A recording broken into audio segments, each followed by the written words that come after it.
Baba,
wonderful people, great Biafrans, wherever you are on the face of this very planet, we welcome you to another exciting edition of Radio Biafra live transmission all the way from Washington, D.C., the capital city of the United States of America. We are live and we are direct on a very sad day, a day that the zoo, police, and the army have decided once again to shed the blood of innocent Biafrans who were gathering peacefully in Ebonyi local government area of Ebonyi State. This evening we shall explore in depth this very cycle of violence, intimidation, this very cycle of extrajudicial killings orchestrated and perpetrated by Fulani officers in the Nigerian army and police with the acquiescence of Igbo governors. Therefore, Mahi has a lot to answer for. But before we go ahead, this evening we shall try to be as interactive as possible, and I will be taking your calls as we proceed. Here with me is our Deputy Uche Mefor. I will ask him to acknowledge the worldwide presence of this very noble family of the indigenous people of Biafra. But before I do so, we must pray. We must hand over these very proceedings to Elohim, as we always do, and will continue to do until the end of time. Because without the Almighty Creator, the architect, the author, the finisher, the eternity of existence, we will not be here today. Every honor and every glory, every adoration belongs to him. We must acknowledge him. And regardless of where you are, you must bow your heads. And let us pray. After our prayers, you will invite your friends and your families. You will get all those who are blessed to be called Biafrans to listen to this very broadcast this afternoon, because here is afternoon. The time now is exactly 8 minutes past 2 p.m. in the afternoon in Washington, D.C., and it is 8 minutes past 7 p.m. in Biafraland. I do not know what the time is in the United Kingdom, but regardless of where you are, it is the same number of minutes past the top of the hour. I say good morning, good afternoon, good evening, and good night to some of you. My name is Nnamdi Kanu. I am the leader of the indigenous people of Biafra, and by the very special grace of God, Elohim, a servant of the wonderful people of Biafra. We must pray. Our Lord and our God, our Creator, who resideth in heaven and watcheth over those who are called to serve your purpose and your mission on earth. Biafraland once again is soaked with the blood of the innocent. Your children are being killed, they are being massacred, they are being tortured, they are being raped by people we do not know. This very darkness have now enveloped your land for over 100 years. It has blighted our future and clouded our sense of judgment. Those that call themselves leaders are no more than servants to the slave masters. They have sold our future. They have sold our hope. Our children are suffering. The damage that they have done are irreparable. And today, Ebonyi State bears testimony to this very brutal repression and collaboration by enemies within. For a morsel of bread, they will sell their people without conscience. Today, once again, we have been sold in Ebonyi. Those we look upon to protect the innocent are nowhere to be found, but instead, they have turned to traitors because of what they can get from the Fulani Caliphate. We live in an era of darkness, an era of repression, of unbridled hatred, an era of executions, an era when our mothers are being raped and our daughters abducted before our own very eyes, an era of Fulanization and Islamization of these children of light.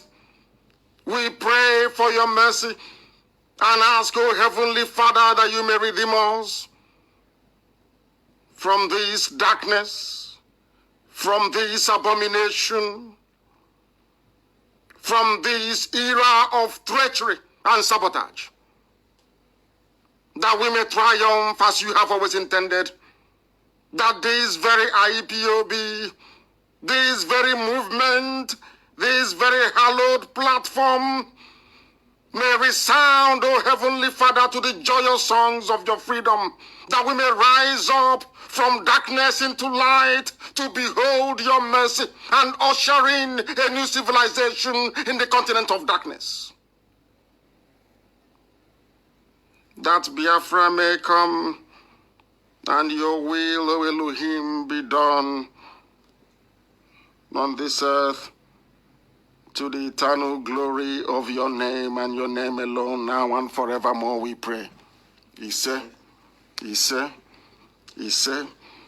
I said earlier, our deputy is here with me and joining us from across the entirety of humanity, across every time zone. Our Biafrans who are willing, who are able, who are dedicated, who are devoted to this very divine mission of the restoration of Biafra. Therefore, I must preach this very gospel as I have been mandated to preach it by the Almighty in heaven. We have come to serve only one purpose. That purpose is to restore Biafra. Men have fallen today in Ebonyi, but the zoo shall pay very dearly for it. Before I go any further, I will invite our deputy to address Biafrans all over the world to acknowledge their presence and to reassure them of our determination and resoluteness, our never say die attitude, our relentless pursuit of that which is pure, noble, and right, that Biafra may come in our time, that future generations may look back and say, people like them will never come again. Deputy, please. Fellow Biafrans, men and women of goodwill, today is another sad day in the lives of Biafrans and friends of Biafra around the world. And in consonance, in line with that mood, a very somber mood indeed, I will invite every Biafran, every member of this family across board and friends of Biafra to indeed come together and in unison lift up the souls of our brothers and sisters mowed down by the marauding army of terrorists from across Fulani land and aided by some unscrupulous politicians in Biafraland, that their souls shall continue to rest in the bosom of the Most High God until we all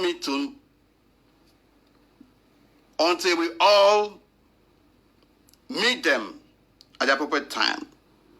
But make no mistake about this. The intimidation, the terrorism that they directed against us has emboldened us rather than dampening our spirit. They shall never rest where their murderers are. They shall continue to hound, they shall continue to hunt, they shall continue to torment them and their generations.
Nnamdi Kanu nọ iche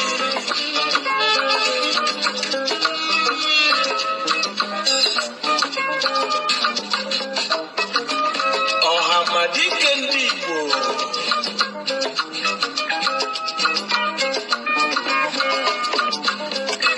na nwa jere ije ya na n'ọbụrụ okwu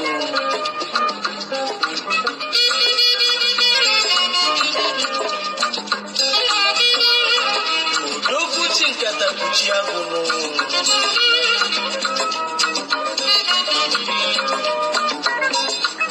ife abụzọla ezo ka ime ka ọ pụta n'ife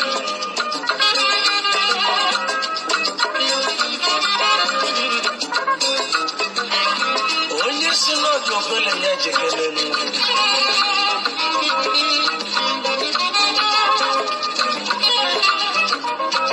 ezigbo mmadụ adịrọ fecha fecha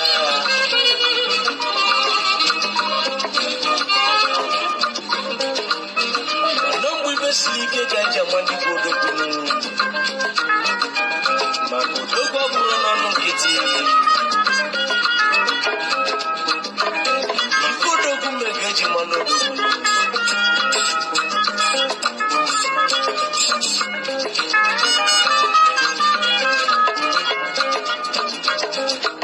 nwanne anyị jere ije natazi elu ọsị anyị wolu tinye ife dị ọkụ dị n'ọgara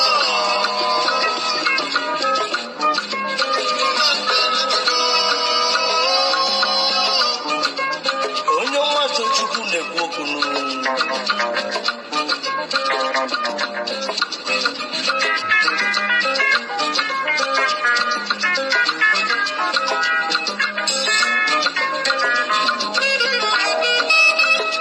maka na ebunudu azụ owelu mbibi ọgụ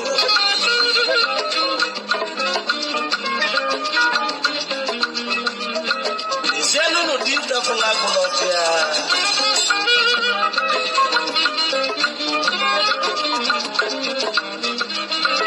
ọ bụzi agụ agbazi ọsọ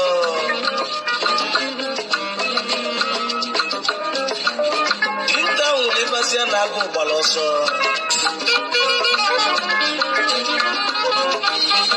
agụ esisi n'azụ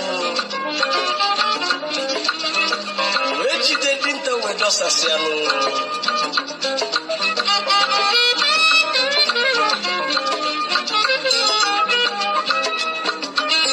ụmụ nwanne m ụmụ Chukwu okike abịa ma dịka anyị ga-eji wee melinu mana ọ bụ na ahịa uche ọ bụrụ ahịa ekwe na mma ọma mbụ n'ike Nnamdi mana nnukwu igwe ka ọ bụla anyị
wonderful people, great dear friends, wherever you are on the face of this very planet.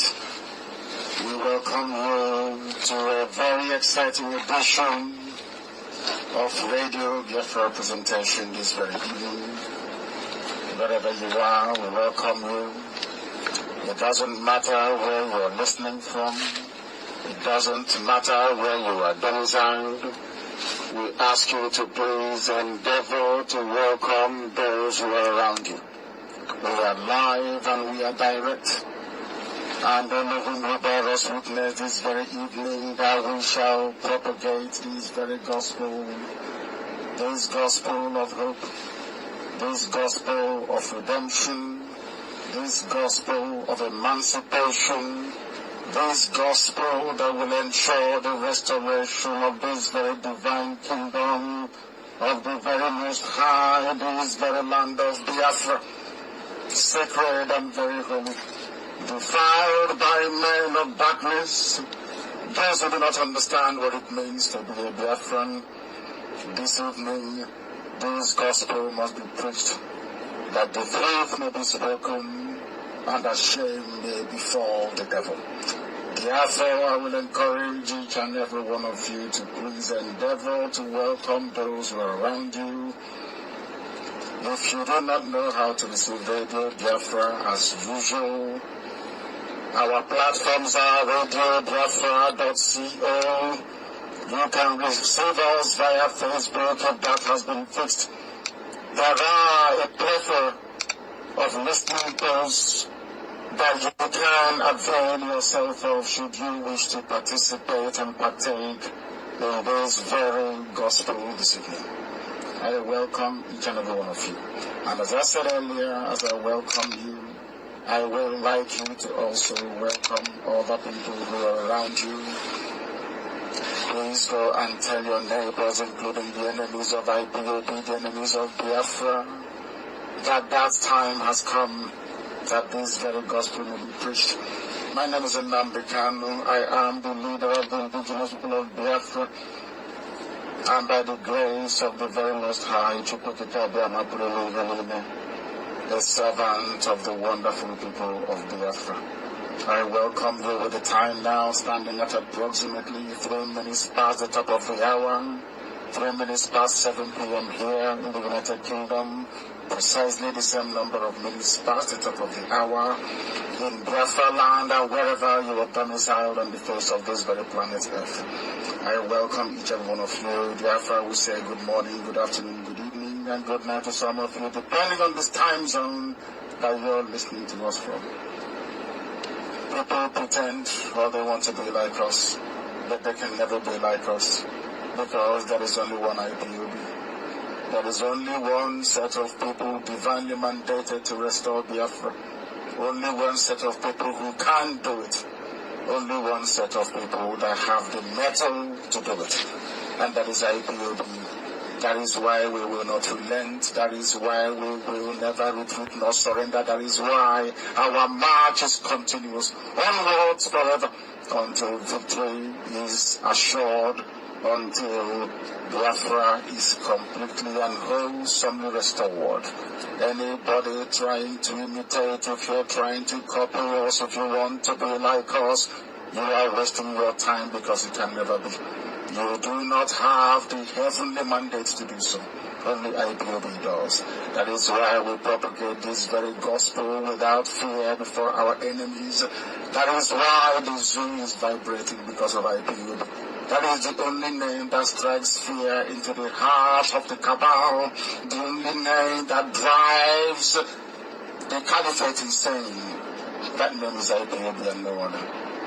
Unless you talk about IPOB, nobody will take you seriously, but we shall get into that later on. But this evening, before we proceed, as we always do here on this hallowed platform, we hand over all our proceedings to the Most High, Elohim, to come and take complete and absolute control of our proceedings this evening. We want to hand him over not just this very program, but the entire project of Biafra restoration, because without Elohim we are nothing. Without Chukwukika Brahma, we fail to exist. There is nothing man can do about Biafra restoration. Only Chukwukika Biama can give us Biafra, not man, not mortal flesh.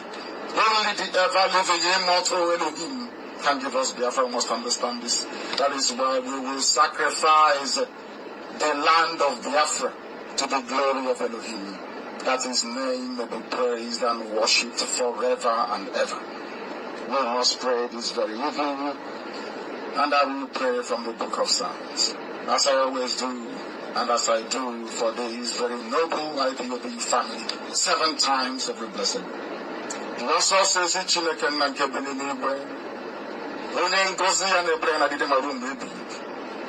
Ọ bụ asụsụ eluigwe ka nje ihe ji wee fee ofufe n'ime abalị ya na nke dị nsọ, n'ihi na ụmụ gị agbakọwo n'ụwa niile.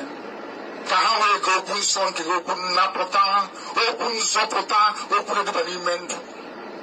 Anyị wee na-arịọ gị, nna nke bi n'igwe, onye kere ihe niile kere eke mana onweghị onye kere ya. Onye ọ bụ na naanị ya bụ nwanne otu onye, Chineke nna nke ụmụ ogbenye. Onye sị na ga-esi egbufe ya okpete nwa ogbenye nna nke dị nsọ. Chineke n'eze bụ onye anyị akpụsi ala n'ụbọchị niile. Nara otuto na nsọpụrụ na ịja mma. Nara mbuli elu. Nara ekele. Eze ndị eze biko dị ọsọsọ ka ibe bịa zọpụta ụmụ gị. Ndị na IPOB nna nke dị nsọ. Ụmụ gị bụ ndị Biafra ebe niile nọ n'ahụhụ karịrị ahụ anyị na-eri uju. Mkpakasị ahụ karịrị akarị ebe niile. Onye nwe biko bịa ka iwe nyere anyị aka. Nwekwa ndị niile ka ha rabụ ndị kụziri ka ha wee megide ụmụ gị. Ka ha rabụ ndị kụziri ka ha wee megide IPOB. Chineke nna nke anyị na-efe wee na-akpụ isi ala anyị. Onye ọ bụ naanị ya na-achị. Onye ike niile dị na ọ badara aka ya. Ọ bụ IPOB ka m na-enyefe ya n'aka n'uhuruchi ya. Mgbe ụwa niile na-ege anyị ntị n'olu. Ka amara gị wee zuo oke n'ime ndụ anyị. Ka ebere gị wee mụba anyị ebe anyị nọ. Ka ihere wee bụrụ nke ha niile, ka ha rabụ ndị na-agba anyị mgbe okpuru. Ka ha ra nna nke igwe bụ ndị na-achịgharị mkpụrụ obi anyị. Onye nwe m na Chineke nna nke bụ n'igwe, na nke a bụ ekpere na-ekpere gị na nzuzo ụbọchị niile. Ka m na-ekpepụta ike igwe mmadụ nọ n'elu ụwa wee nụ ya n'abalị a. Gịnị ga-abụ nke ndị dị etu a? Ọba aghara ga-abụkwa oke n'ọlụ ha niile n'otu n'otu. Bụ ndị isi na ụmụ gị agaghị aṅụ mmiri ma tọgbọ iko. Bịakwa ka iwe chụghachi ha azụ ma tinye ha n'ọgba aghara. Were ọchịchịrị wee sakwasa ha. Onye ilu ka ha nwe ha gwere anyị ha ma ga-adọba ya n'ime. Aka isi ha ga-ada ha ọnụ. Ndị ire abụọ, ndị na-ekwu okwu abụọ, ndị na-enweghị ihe ọbụla ha zọkwasara okwu na nke dị nsọ. Ha wee kụnye wee na ahụ ọnwụ ekwensu. Eze ebube dị ngozi ga-ala ha n'iyi n'otu n'otu. M ga-anaghị m efe arụsị. Sọsọ Chukwu ka bịa maka nnefe nna nke dị nsọ. Otu aka ezinụlọ gị bụ IPOB. Ndị Igbo kpọpụrụ iwe za ha ekpere. Agaghị eme ka onye nwaanyị gabiga nna nke dị nsọ. Anyị wee na-asị na-ekwe ha ma chụghachi ha azụ ka ha rabụ ndị ha na mbụ nọ na-enwe mmekọ. Ofu ụbọchị ha na-ekwe okwu Biafra nke ọzọ ha gbara wee gawa ugwu Awụsa. Ihe ọ bụla Fulani nyere ha tụtụrụ wee tinye n'akpa wee pụta wee na-akụrịrị akụrị ka ndị si mebiri nna nke dị nsọ. Ka ara ha gbaa ha wee gbaba ha n'ime ọhịa. Ka ara ha gbaa ha wee gbaba ha n'ebe a na-azụ ahịa. Ka ara chekaba ha agaghị enwe ngwọta nna nke dị nsọ. N'ihi na ndị osi akarịala, ndị ama akarịala, ndị na-esiwe n'aka dị etu a wee bata ụmụ gị n'ime nna nke dị nsọ. Chineke nna nke bụ onye anyị na-efe. Jide ndị dị etu a mala ha n'iyi. N'ihi na ọ bụ ọlụ ọchịchịrị ka ha na-alụ, ọrụ ekwensu ka ha na-alụ. Chineke nna nke bụ n'igwe arịọ ka anyị na-arịọ gị. Kama lekwa anyị onwe anyị bụ ndị na-achịrị gị. Ezinụlọ nke gị nwere bụ IPOB n'ụwa niile. Anyị onwe anyị bụ ndị nwe ezi ịhụnanya na mmasị ebe okwu nsọ gị nọ. Ọ bụ ya mere mgbe niile ka anyị na-atụ onye nwe anyị na anyị ga-ebuli aha nsọ gị elu. Chineke nna nke igwe na anyị ga-aja gị mma. Ọ ka aka ada anyị ga-akpụ isi ala nye gị. Anyị enweghị onye ọzọ ma ọ bụghị naanị gị. IPOB enweghị chi ọzọ anyị na-efe ewezụga gị Chineke nna nke dị n'igwe. Onye ndị Igbo na-akpọkuru aha nsọ ya. Akwa ndị mmụọ ozi na-abụ abụọ ma wee nye aha nsọ gị nna nke ebere dị ngọzi. Ndị okenye ọrụ abụọ na wee na-atụ mkpọ ọlaedo n'ala sị na-ede nsọ na nsọ ka onye nwe anyị dị. IPOB wee na-ekwu n'abalị na asị na-ede nsọ Chineke nna nke igwe. Nara otuto na nsọpụrụ na ịja mma na mbuli elu nara ekele. Ka ngọzi gị wee zuo oke n'ime ndụ anyị. Ka ụwa niile wee kọmie ofe ụbọchị wee si n'ezie n'ezie na ụmụ IPOB bụ ụmụ Chineke nna. Ka ịma mma gị wee pụta ihe n'ime ndụ anyị. Kowanine wesuko wesi. No kerule mbage ja hapo muchineke ka ha we laga nworo nwa. Nna nke dị nsọ ka ozi anyị ma duwa anyị. Basara anyị ozi ọma nke gị nna nke bere n'ime igwe nna nke igwe biko na n'otuto mgbe niile. Na na mbuli elu mgbe niile. Site n'ebe na mmadụ n'ebe. He said, I prayed in the language of heaven. People deliberately misunderstand us. They misunderstand what we are doing. But we must preach this very gospel very fervently, because there is no other way that it can be done. There is no other way that it can be explained. If you're not in the spirit, you can never understand what IPOB is doing. You can only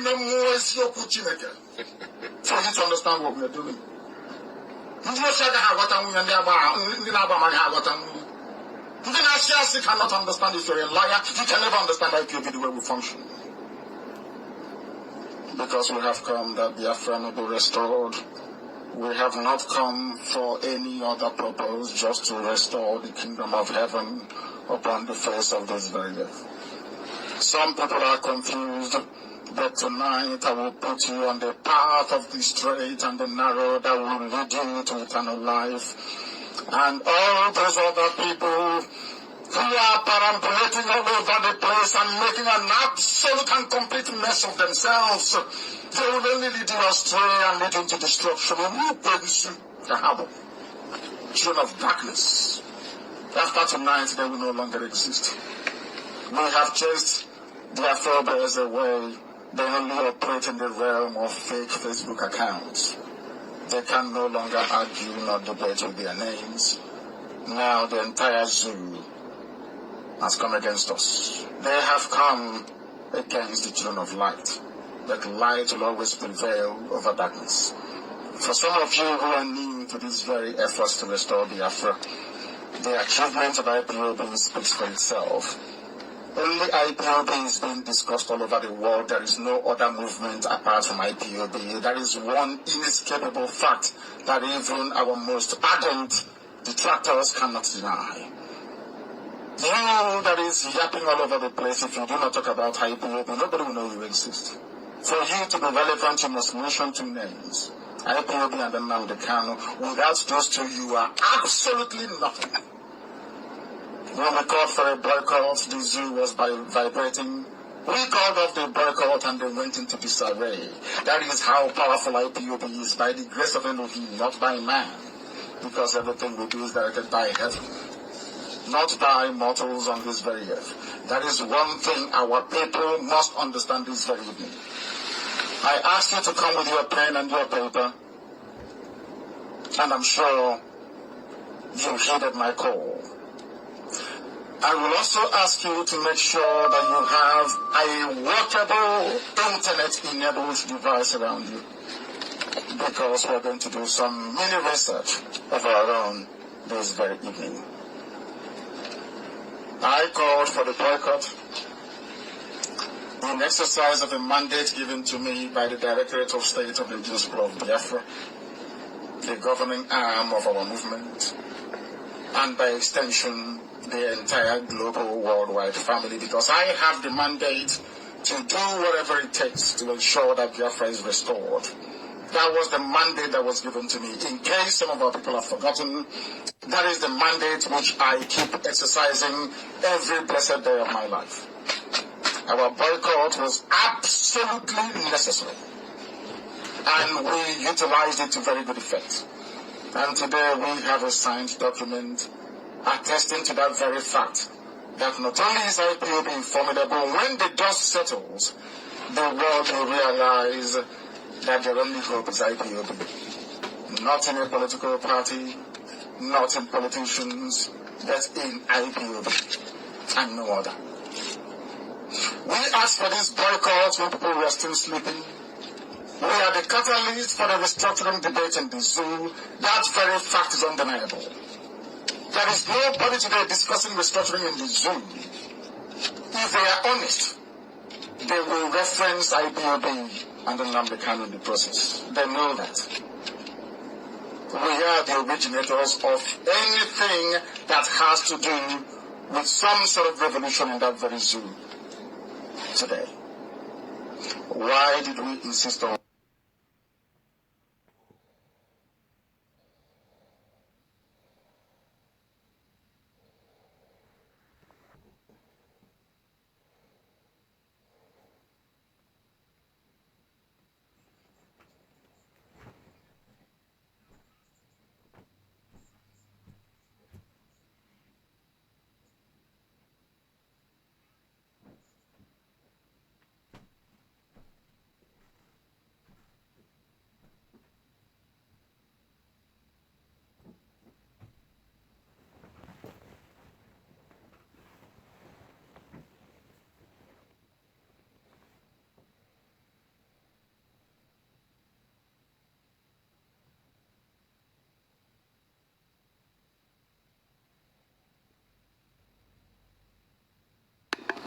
Welcome back, wonderful people. This is Radio Biafra live transmission.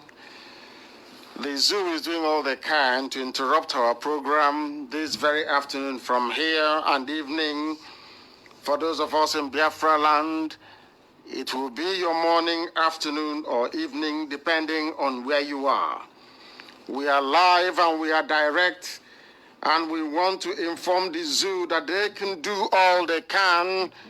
They will not and cannot stop us from disseminating this very gospel as intended by Elohim himself.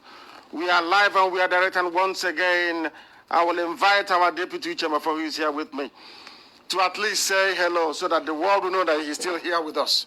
Uche, please. Once again, fellow Biafrans, just like our leader, Mazi Kanu, has said, the zoo, the enemy, we try, they will come up, they will rear their ugly heads, but because we have come from the kingdom of light, that of darkness shall disappear. We are IPOB, Indigenous people of Biafra, ordained by the Most High God on a very definite mission to restore Biafra. And therefore, we shall continue to propagate this gospel irrespective of whatever the enemy is planning against us. Welcome back. Thank you very much. We are proceeding very expeditiously. This is for those of you in Ebonyi. You will join this broadcast, especially the coordinator of IPOB in Ebonyi. We will provide this number for those who are around where the events are happening, those who witnessed the invasion, the assault of a peaceful gathering of IPOB in Ebonyi, local government of Ebonyi State, to come on air and tell us precisely what transpired. And we will go on to build, or should I say, to paint a clear picture of the type of subjugation, slavery, and torment we are under in Biafraland, and what the traitors are doing to embolden and encourage our enemies to continue this very reign of terror and intimidation of Biafrans. Every year, or sometimes every month, they go about killing the children of Biafra, innocent, unarmed men and women. This is what the zoo does all the time. Any day we retaliate, the world will focus on it. Now that they have been killing us since 2015, massacring our people as we have been trying to establish here in the USA, the world is not talking. The day we rise up to say that enough is enough, they will try and do something about Biafra. There is somebody on the line. Are you calling from Ebonyi State? No, we need only calls from Ebonyi, please. I want the Ebonyi coordinator to call this very number, +1 512 955 2807. We want to get a clearer picture to build an understanding of what transpired in Ebonyi. How the zoo, army, and police stormed the venue of a peaceful gathering and decided to start shooting at innocent people. They have not shot at Fulani people before. I mean Fulani headsmen who are terrorists. The fourth largest terror group in the world. We are going to go on this evening to make it very clear to all and sundry. Everyone knows that the Nigerian government is behind Boko Haram. Everyone knows that they are behind Al-Qaeda in the Maghreb. They know they are behind ISIS in West Africa. They know that they are the chief sponsors of Fulani headsmen. Through Mieti Allah. No one can tell us anywhere any Mieti Allah gathering has been stormed by the Nigerian army. They are the ones going about killing, pillaging, and sacking villages. They've done that right across the entire length and breadth of the Zoological Republic. And this evening we shall establish that. Or should I say this afternoon from here in Washington. I want you to get your pen and paper ready because it's very, very important that we build this picture, that we paint it so that the world can understand what we are passing through. They don't attack terrorists. Boko Haram is in the north. The Nigerian army is not fighting Boko Haram. The Nigerian police is not fighting Boko Haram. What they are doing and have continued to do is to kill and slaughter innocent people. That's all they are good at, killing innocent people. This evening we want to ask them and to ask the conscience of the world why we should not retaliate. Why are we not going to retaliate? Because we must defend ourselves. Each time they attack us and we do nothing, it emboldens them. Any day we respond, they will now go to their friends and tell them, can't you see they're terrorists? That is why this very latest attack in Ebonyi, we must bring it to the attention of the whole world. Every coordinator in every country of the world must ensure that the videos and the pictures are received by the host community or the host nation they're in. We must let them understand this. Because each time they feign ignorance, that they do not know what is happening, their ambassadors in the zoo, having been bought over by the Nigerian government, send watered reports back home to their respective countries that nothing is happening in Nigeria, that all is well. Most of the diplomats in Nigeria have been bribed. We made that very clear to them here in the USA. They do not report accurately what is happening in that very zoo. I want you to go online and please and put in, this is in Ebonyi State. All those of you celebrating New Yam Festival, those of you who are very keen to invite politicians so you can share other people's salaries, those of you who are so sycophantic that the only thing you feel you can do is to prop up these deadly collaborators. I want you to do something this very moment. I want you to go online and type in, do a search, please. Governor Umahi lament Fulani headsmen attack in Ebonyi. I repeat, do a Google search. Governor Umahi lament Fulani headsmen attack in Ebonyi. What I want to do very simply is to put what we are going through into perspective. To ask the world, why will the Nigerian army and police attack a peaceful civilian gathering where people are gathered on their own? Whereas the Fulani headsmen who are terrorizing Ebonyi State are getting the protection of the army and the police inside Ebonyi. This is what is happening in our land. And the governor is there. The lawmakers in Ebonyi, they are all there, watching as Fulani headsmen can come in and take over our land, sack our villages, kill our people, rape our mothers. Nothing gets done to them. They are free. They can do whatever they like. Each time we gather together, not to fight a war, not to participate in any form of civil unrest, they come to kill our people. But the Fulanis doing, or should I say, perpetrating the worst crime in Ebonyi. They are free to do as they please. The Nigerian army and the Nigerian police is more or less a vanguard for them. And the whole world is quiet. The so-called Nigerians, they are quiet. But any day we pick up arms to defend ourselves, they will start screaming and shouting on top of their voices. The same thing happened to us in 1966. We made the mistake then of not informing the world, or should I say pressuring the world to understand what was happening.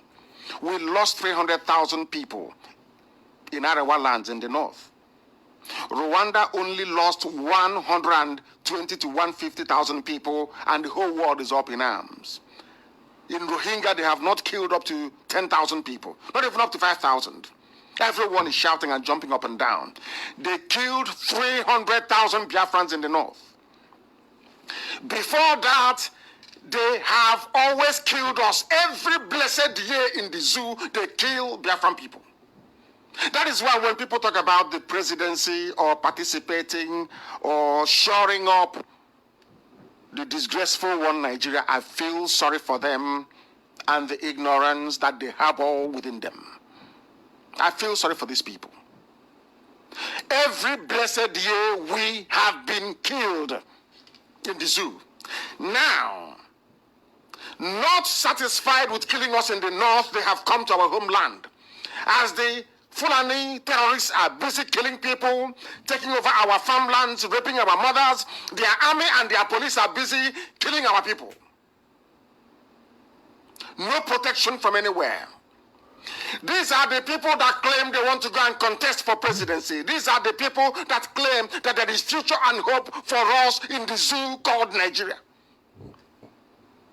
Fulani herdsmen can come to Ebonyi and kill people and get away scot-free. Fulani can come to Ebonyi and kill and walk away. In Anambra, they killed us in Anambra. Their reward was being absorbed into the administration of Obiano. Obiano gave them position of power in Anambra Mietiala. He said they are part of his government. But these are the people killing us. Now, do you understand why we said they cannot come abroad? Now you understand our hatred towards Ohaneze, Ndioshi na Atoro. Now you understand that they have sold us our future and that of our children to Fulani Caliphate. Terrorists can come to our land and kill us, yes? No one says anything or does anything. It's reported in the papers and that's it. We gather together on our own peacefully in a village square, and the army and the police will come also to kill us. This is a classic pincer movement. The so-called governors are undermining our people, the security of our land. They are in collaboration. They are in collaboration with Fulani Army and Fulani Police, with Mieti Allah, to take over our land. When we gather, they kill us. But Fulani people can gather in Ebonyi, take over Ebonyi, build their mosque in Ebonyi, have their settlements inside Ebonyi.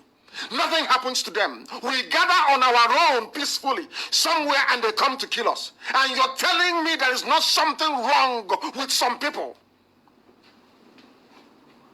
from Biafraland agitating for one Nigeria. Those of them running around claiming they're making peace with Mieti Yala when they have demonstrated time and time again that they are not peaceful people. We are the ones, they came to kill us because we are the ones stopping the advancement in Ebonyi.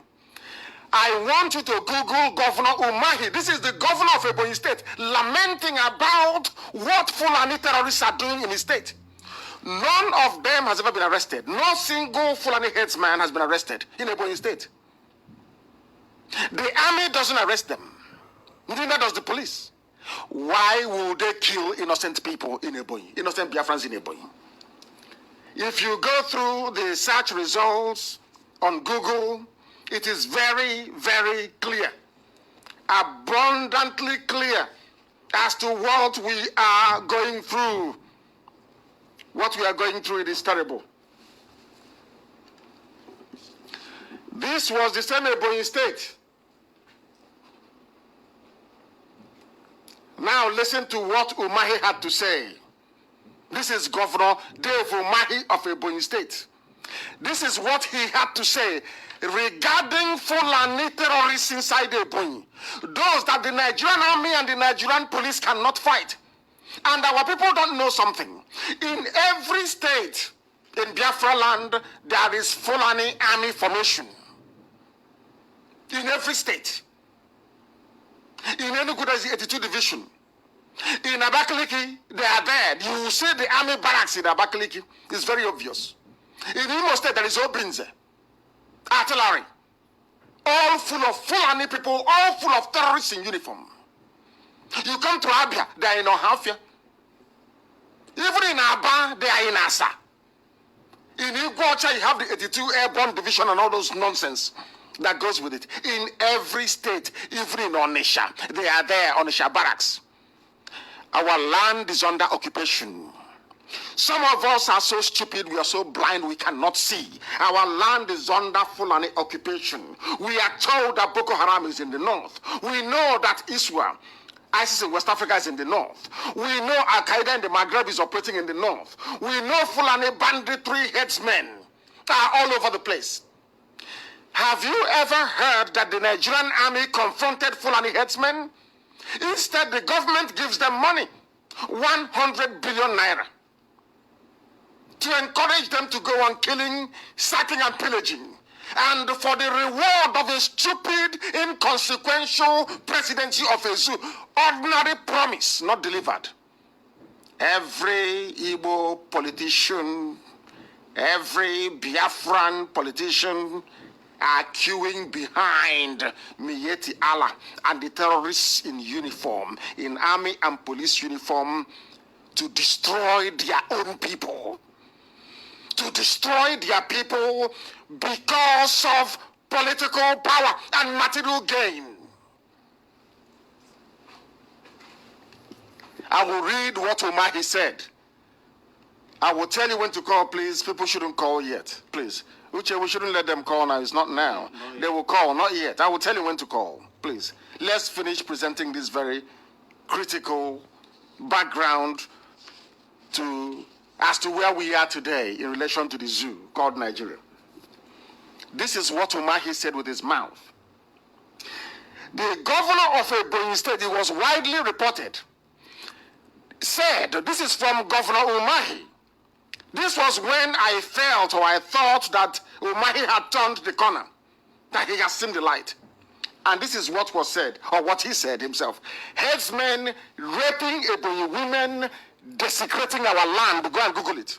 It came from the mouth of the governor of Ebonyi State. That headsmen are there, raping our women in Ebonyi and desecrating our land.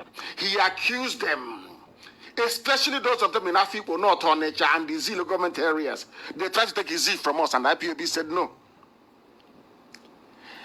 The governor accused Fulani terrorists in Ebonyi of assaulting and harassing women sexually.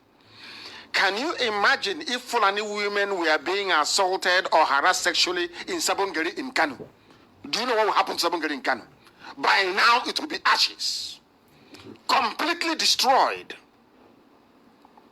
They come to our land now. This is the quality of leadership you have in Biafraland. That's how poor we are, bereft of ideas. Cowards are now in charge of political power. They come to our land and they rape our women. They desecrate our land. They sack farmers from their fields and forcibly evict villages. Sack them completely. Villagers are evicted from their homes and their land forcibly taken. And here we are. Nothing gets done to these people. We have not heard that a Fulani headsman was arrested for raping our mother in Ebonyi. No arrest. But anytime IPOB gathered a kill, the day we respond, they will say, can't you see they are terrorists? We told you they are terrorists. That is why before we do anything, the world must know. As we have been doing for the past week, here in Washington, D.C., the world must know, so that when we start, nobody will say, oh, but we didn't know about this. All that nonsense is gone. Because now we have made them aware as to what is going on, and that we cannot continue to watch as they continue to kill our people. That when we retaliate, don't go and say, oh, but they said the terrorist group. No, it's because we're defending ourselves.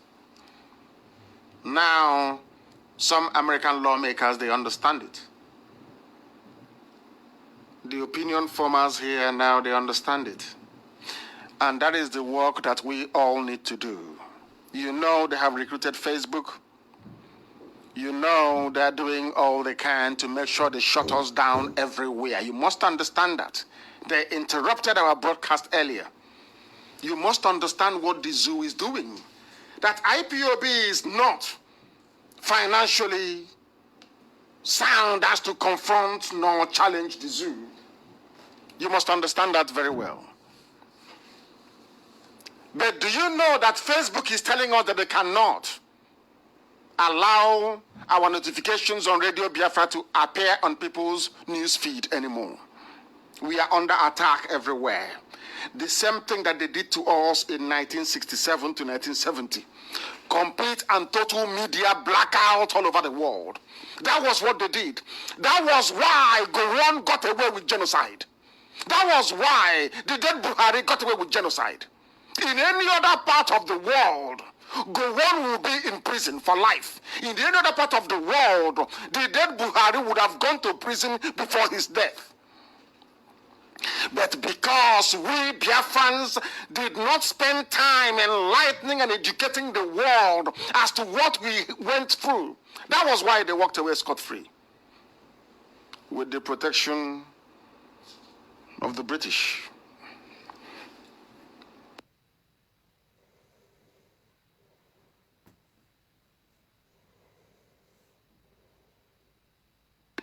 Let me drink some water. It's very, very upsetting.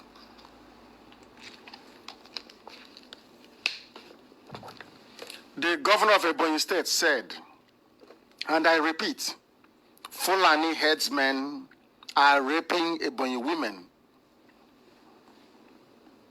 desecrating our land.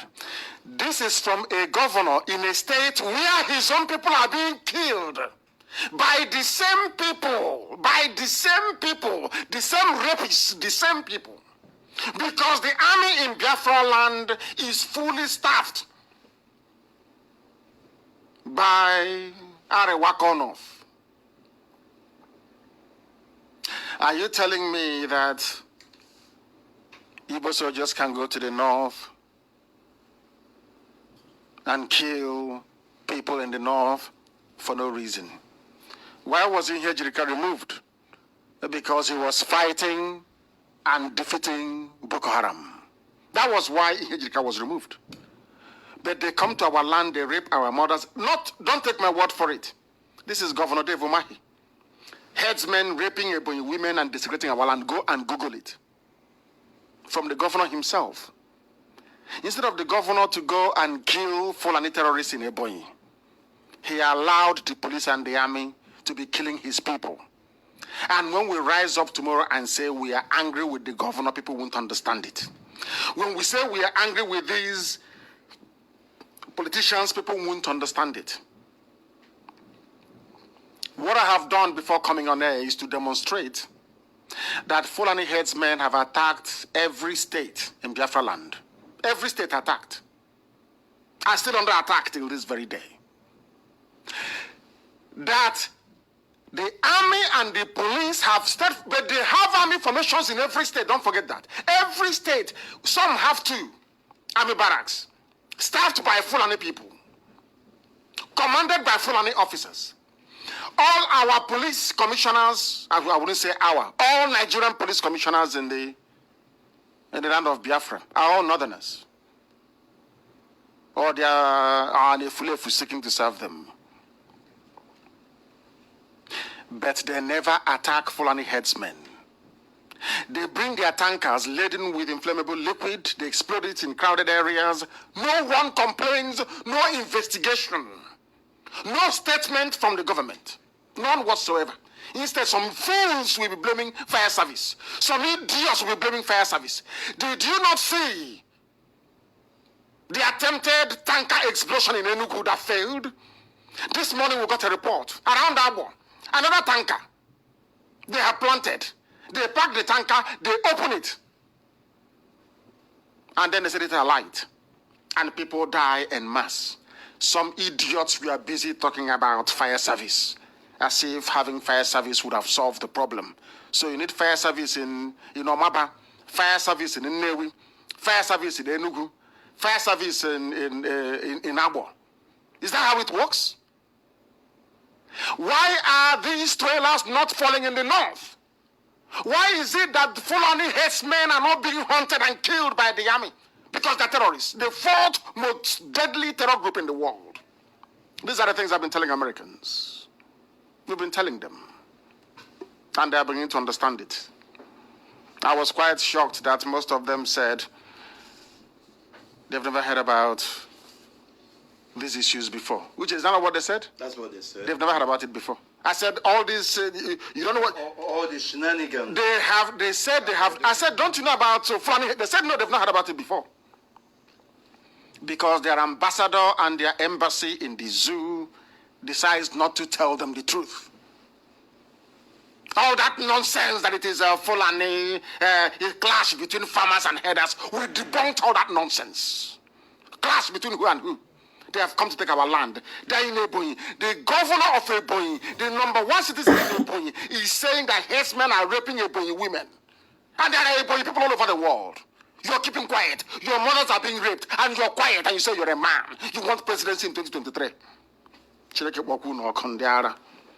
Presidency, my foot. That is from Governor Mahi. And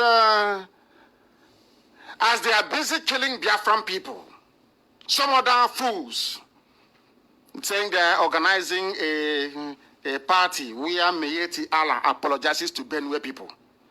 I said it before that Miyetti Allah, that they are Fulani headsmen. People did not want to believe that. But if they are not Fulani headsmen, why are they apologizing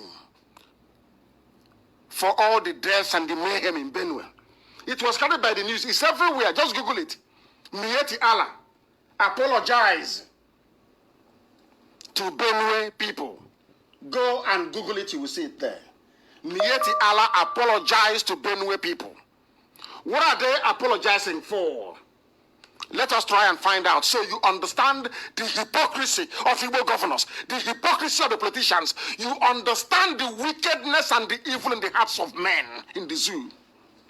After killing people, they hold a public ceremony, they fetch them, they call newspapers and all that nonsense. These are murderers and these are killers.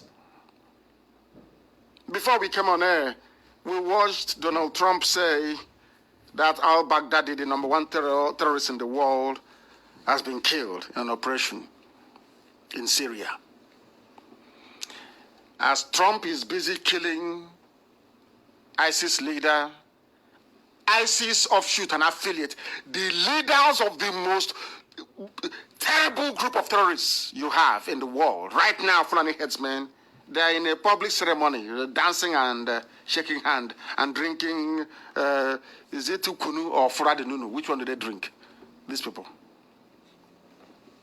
Go and Google it yourself. Miyetti Allah apologizes to Governor Autumn and Benue people. Apologize for what, you would ask. Why were they not arrested? And I will read it for you so you understand. It says the Miyetti Allah, whatever her name is, has apologized to Samuel Autumn, governor of Benue State, for the attacks and killings in the state caused by headsmen. Do you understand? It's just like saying that ISIS coming to America to apologize to the American people in a ceremony between Trump and al-Baghdadi. That al-Baghdadi has come to Trump to apologize for the Americans beheaded and all the Christians killed and tortured in Syria and Iraq. Are you listening to me? What they are saying is that they are the killers. Miyetti Allah is apologizing publicly. Which means that Miyetti Allah and the Fulani headsmen are one and the same. And this is the people that the government gave 100 billion naira to. The zoo god gave them 100 billion. Is it to buy more cattle? Or to buy cattle feed? No. They gave them 100 billion to subjugate your people. Now when they come to Biafraland, they go into a community. They call the president general of the community. They go to the nearest traditional ruler and they give them money. And they camp. As I'm speaking to you, that's in Surimo. Not too far from my house. But we shall drive them away from there. In the next 2-3 days, they'll be driven away from there. Of course, they know that. That is what is happening. In the land where you come from, in the land of your ancestors, we have existed for over 5,000 years on that same piece of land, the blessed land of Biafra. But this very crop of politicians you have, this very group of sycophants that you have, that think that incessant issuance of press release will somehow elevate their relevance or their personality in the eyes of the people. They are the ones now trying to do all they can to sell our heritage for a pot of porridge. One idiot, because he wants to stay in power for 8 years, answering zoo president, will destroy our race and our civilization. Ironsi tried the same nonsense. Look at where we are today. Nnamdi tried it. Look at where we are today. All the idiots that kept singing One Nigeria, they are directly responsible for our plight. That you are in a country where terrorists are being celebrated in the open, given huge sums of money. Innocent people are being shot dead in Ebonyi. Even though the governor himself opened his mouth and said that these people are raping our mothers and desecrating our land. Now you understand it, don't you? Now people appreciate where we are coming from and why we do what we do. Miyetti Allah, in public, acknowledging that they are Fulani headsmen. Miyetti Allah, they are the ones telling you who will be the president of Nigeria. Is that the type of country you want to belong to? Where a bunch of badly educated terrorists, illiterates, decide who rules the country. These are the idiots speaking. You've come to, instead of them to be locked up and to be put in prison, they are out on the streets boasting. They can kill whoever they like and get away with it. And some idiots, of course, when I speak, they say, I shouldn't denigrate black people, but I'm telling you, there is something fundamentally wrong with our reasoning capacity. This UG, I'm telling you, there is something dysfunctional about how our brain works.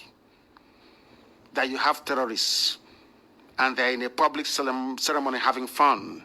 You go to a community square, and you're killing people who are innocent. They've done nothing to you. The right to peaceful assembly guaranteed by the Constitution thrown out of the window. But of course, the zoo doesn't obey the law. It's a jungle. They are not civilized enough to obey the law. Even those I thought were reasonable. Even Emeka Anyoko, I thought, is a seasoned diplomat. That is the thing about black people. Maybe sometimes the more certificate they accumulate, the more stupid they become. They don't know what a treaty is. They don't understand the meaning of ECOWAS treaty and what it entails. And these are diplomats and the intellectuals. I wonder, I weep for these people. You signed an agreement to keep your borders open. You went and shut the border. And you're telling me that it is good. If it is good, then why did you sign the treaty in the first place? We'll get to that later on, of course. But that is the zoo for you. They'll say, oh, he's an intellectual. He's a leader. But in his brain, there is absolutely nothing in it. Nothing. The brain is empty. ECOWAS treaty makes it very explicit. I'm sorry to digress, but it's very important. I just want to let you understand the length that these men will go to please their masters that appointed them in the first place. The Igbo presidency is a death knell. It is a complete destruction of us as a race. Uzoma Magayu Burabuo. Irosi tried. Azikiwe tried before him. What happened to us? What became of us as a result of it? People don't understand that Chukwukika Biama never wanted, at no time did God in heaven ever want Biafra to be part of Nigeria. Never, ever, ever. That is why we will keep suffering until we realize it. Miyetiala, having fun in a boy. Having fun in Benue. Benue attacked. Kogi attacked. Go and write it down now. It's all here. I want to build so you understand. Why is it you have never heard the same way that the world is hearing today that IPOB family members peacefully gathered in Ebonyi local government area of Ebonyi State were shot dead by the Nigerian military and the police? You would have thought that the Nigerian army would be after terrorists, isn't it? Like Fulani headsmen, isn't it? But lo and behold, they are not. They are after IPOB. And one day we shall respond, and when we do, the world will no longer say, oh, we didn't know about it. Yoruba newspapers will not write about this. They won't. No, trust them not to. And they'll say there was a clash. I want to prove that these Fulani herdsmen have attacked every state in Biafraland. Go to your Google and you type in Fulani herdsmen attack Enugu State. You all remember Nimbo. The Nigerian army, in fact, when Governor Guanyi was calling Asorok to say, please do something about your people attacking the people of my state, they ignored his phone call. Go and ask the governor. They ignored his phone call. He called 82 Division to say, my people are under attack. They never responded. But if it is IPOB, you will see armored cars, you will see tanks. As I was trying to explain to US lawmakers and their opinion leaders here, that the Nigerian army is not fighting Boko Haram. They are not fighting banditry and kidnapping in the north. All their armies are in the south, concentrated in Biafraland to kill innocent people in the guise of keeping Nigeria as one. And I have something to say about those fools who are saying that, I think somebody wrote, I don't know if it was in a newspaper in the zoo, that IPOB has calmed down, that we are defunct. That is how foolish some people are. We are defunct, and every day people are pleading for unity. Every blessed day, Nigeria must please come together, unite, and be one. If we are not effective at what we are doing, why else will you be asking and pleading for unity? Why would you do that? It's because we are potent. Because you know that the zoo must fall. Nigeria must collapse. There is no alternative. No amount of weaponry, guns, illegal abduction of innocent people, extrajudicial killings can save Nigeria. It is unsalvageable. All we are trying to do is to make the world understand what the Fulanis are doing. Once that sinks in very well, then we commence. No one can blame us then. Headsmen have attacked Enugu. Headsmen have also attacked Ebonyi. Go and Google all these things. Write it on Google.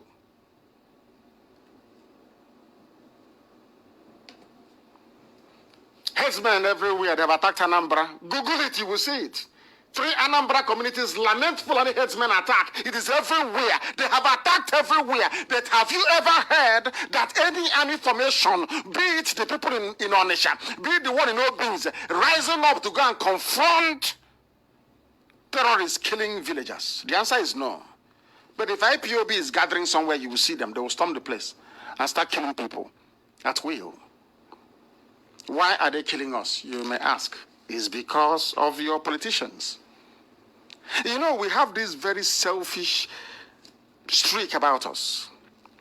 And that is why black people were overtaken by other races on this earth. We are self-destructive. Our selfishness and ability to, should I say, ignore what is happening to other people is the reason why we are where we are today in terms of our lowly scale. If you measure us against other races around the world. Nnamdi has been attacked by Fulani headsmen. Everywhere is under attack. But I keep asking this simple question. Have you ever seen or heard that Nigerian army or soldiers in Onitsha barracks mobilized to go to any of the communities? Ubenu, Achala. Communities to go and confront headsmen? The answer is no. But tell them that IPOB is meeting in somebody's house. You will see them, they will come there and start shooting. After shooting, they'll go, they'll say nothing will happen to us. Britain will protect us against the world. Nobody will ask questions. Why bother? And you have some idiots there to remember after the war that their mothers were impregnated by filthy Fulani uncircumcised soldiers. You will see them. They are Fulani by blood, but they have Igbo names. They will go on social media and be talking their usual nonsense. They never see anything wrong until they themselves are consumed. Only then will they know. We are under attack, immense attack. And like the Jews of Europe, if we do not take time, it will consume us all. They were in Anambra killing and pillaging. Also, there were headsmen in Imo. What did Obin's barracks do? Absolutely nothing. There, they were killing people and pillaging as usual. They say they called it, Vanguard newspaper called it double tragedy in Imo. As headsmen kill people. Did the army mobilize to go there? The answer is no. Did anybody report today that when IPOB was meeting that anybody died as a result of any confrontation? The answer is no. What was the army doing there with the police to kill people? Because the politicians, nothing, let me tell you something.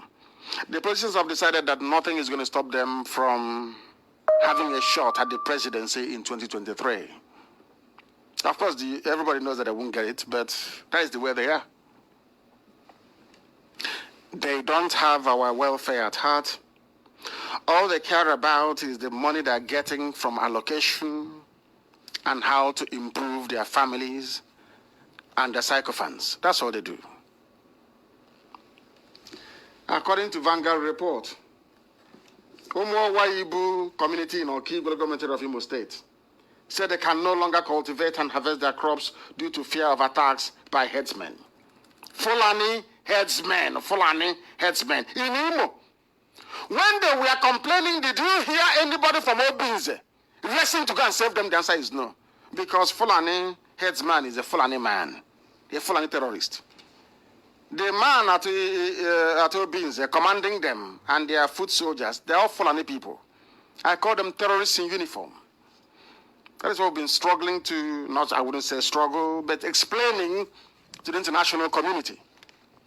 That the people you call Nigerian soldiers and army, they're actually terrorists in uniform, that's all. They didn't go there to save them. People were finding it difficult to carry out farming activities because of the killings. They went to Owerri to protest. And that was the end of it. Imo State too, under attack. How about Abia? Of the very deceitful and satanic Okezipazu. One day, anyway, good. You're going to Anobi. Fulani headsmen attack. That was how they described it. Fulani headsmen attacks in Nigeria. This is the Abia. Abia is under siege as well. Burning. people dying. They have killed us so much that when you hear now about Fulani headsmen attack, it is like another news, because we are now immune to the atrocities of the Fulanis. That somebody felt that the best thing they can do is to organize a jamboree where they superficially come to say that they're apologizing to Eboyi people, when in actual fact, all they are doing is planning their next line of attack. Abia is also under attack. The reason why I'm reading out all these things, you can Google it if you want, is to prove to you that every part of Biafraland is under attack. But you can never see the army or the police mobilize against their own. The Nigerian army and Nigerian police understand what their terrorist brothers are doing, and they're supporting them. This contrasts with the stupidity of your average Igbo politician or aspiring Biafran politician that wants to please the North. The Nigerian army and Nigerian police don't give a damn what you think. Their job is to protect the interest of their terrorist brothers, Fulani headsmen. And they're doing it in the open. They don't hide it. But for us to hold a simple meeting in Ebonyi, those of our people in Ebonyi don't want it, because all they are thinking of is before they spoil business for me. Do you see how selfish some of us are? But in the end, we are going to triumph and prevail. And any day we pick up arms to defend ourselves, the world can no longer blame us, because all these things are obvious and very apparent. We know what to do, and we are doing it. Abia State under attack as well. Even Abia women protested. Have you forgotten? Abia women came out to protest the invasion of farmlands. Our mothers being raped. Our land desecrated in Abia. Has Okezibazu ever reason to say, I charge the police commissioner or the commandant of Ohafia barracks to do something about it? No. All their meetings is about IPOB, IPOB, IPOB. And what is IPOB fighting for? The well-being and freedom of everybody. How about the Fulani headsmen that the governors are protecting and their political friends? What are they doing to our people? They are killing our people. I don't know if people can actually try to see the irony of the whole situation. People came into our land to kill us, to rape our mothers, to take over our properties, and the army and the police are supporting them, including the governors and the politicians, those in Abuja and those in Lagos. Those who owe their livelihood and their living to Fulani patronage. Let me put it that way. Some of you call them intellectuals. I call them semi-illiterate fools. Fulani soldiers and police are busy protecting Fulani headsmen, protected by a Fulani government, Fulani cabal in Asarok, fighting for Fulani interest, fighting for Fulanization, fighting for Islamization of everybody. And you see your own people who are dedicated to saving you and your race and your family and your future generations, and you're conniving with Fulani soldiers to kill them. And you're telling me that you're normal in the head. Abia State was also under attack. Let us try Delta. Is Delta safe? Of course not, it's not safe. Herdsmen attack police van, kill 4 police officers as they sack a village in Delta. Now, they said they burnt our houses in Aba because a policeman allegedly was killed. His name is Alahaji. Nobody knows the policeman. But here, headsmen attacked police van, killed 4 police officers in Delta, went into a village and sacked that same village. No single headsman was arrested, not one.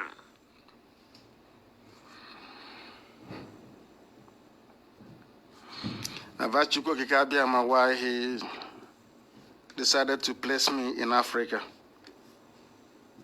This is torture and this is punishment.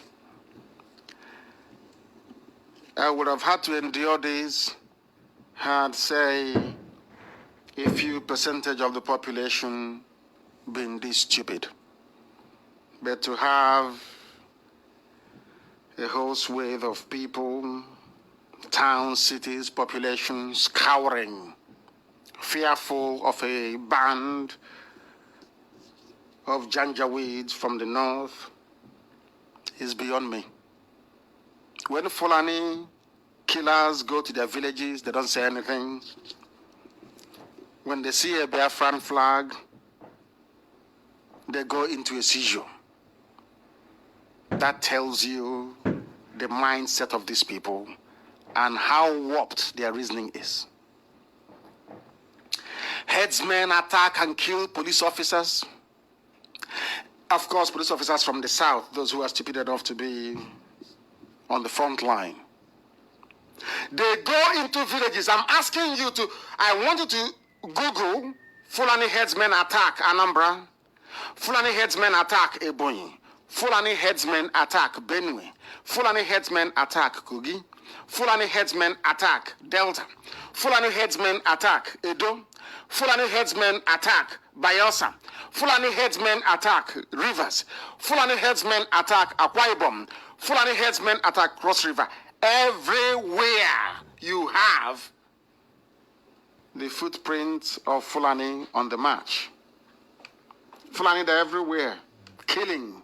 But I'm asking you, as you ask about the Nigerian army response to what the Fulanis are doing, it is zero. Because the Nigerian army, the Nigerian police, Asorok Cabal, everybody is working towards advancing Fulani interest. Some of the politicians in the zoo from Biafra, they are busy advancing one Nigeria. You know that our people don't know that history has a very funny way of repeating itself. They will think that because the pogrom happened in '66, it won't happen again. That's how stupid some people are. Ezekiel did the same thing that some of these idiots are doing now. One Nigeria. Where did it get us as a people?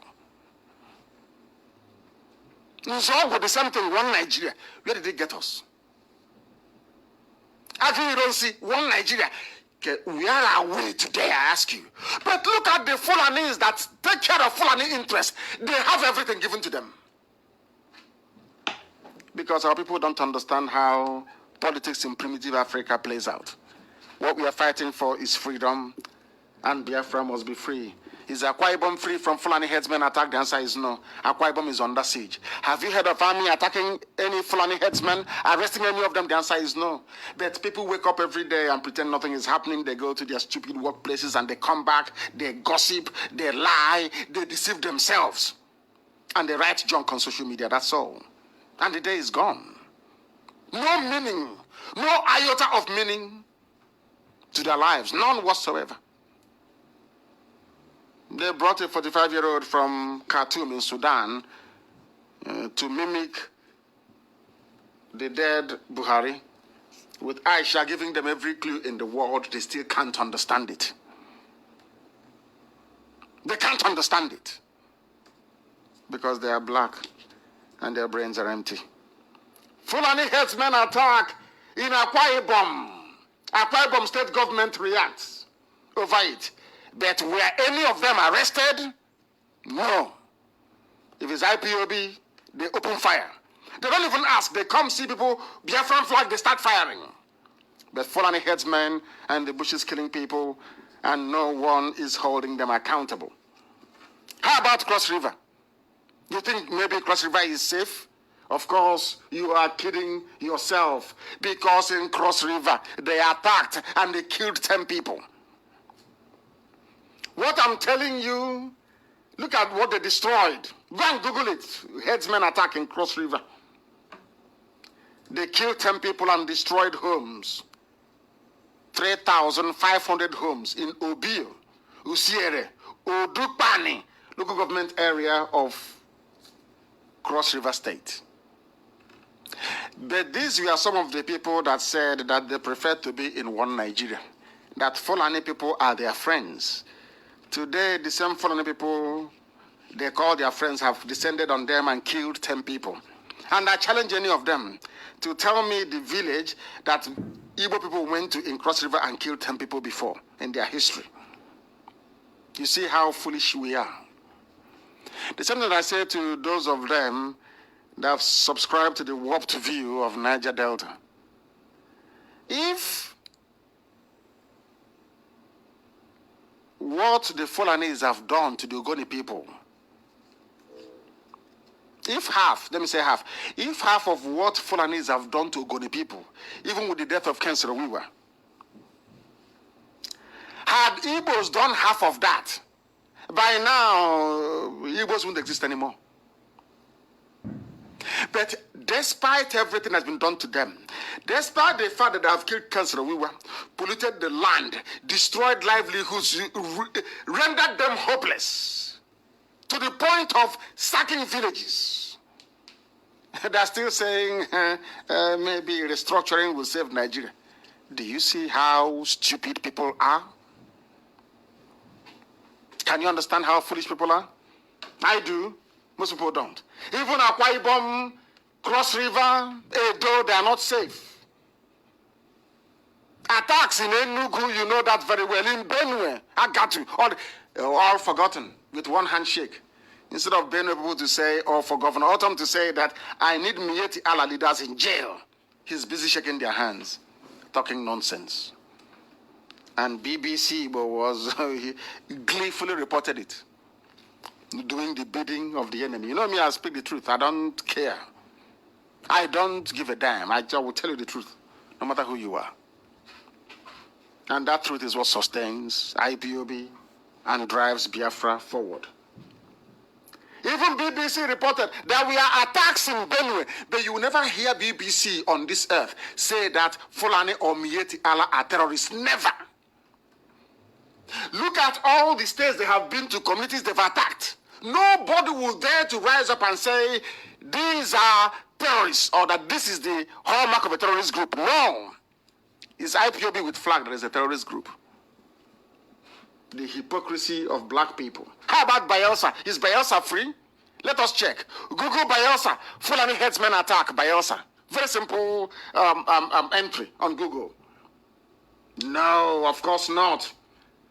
They have gone to Bayelsa community and they have killed, and I will tell you exactly where they killed people in Bayelsa.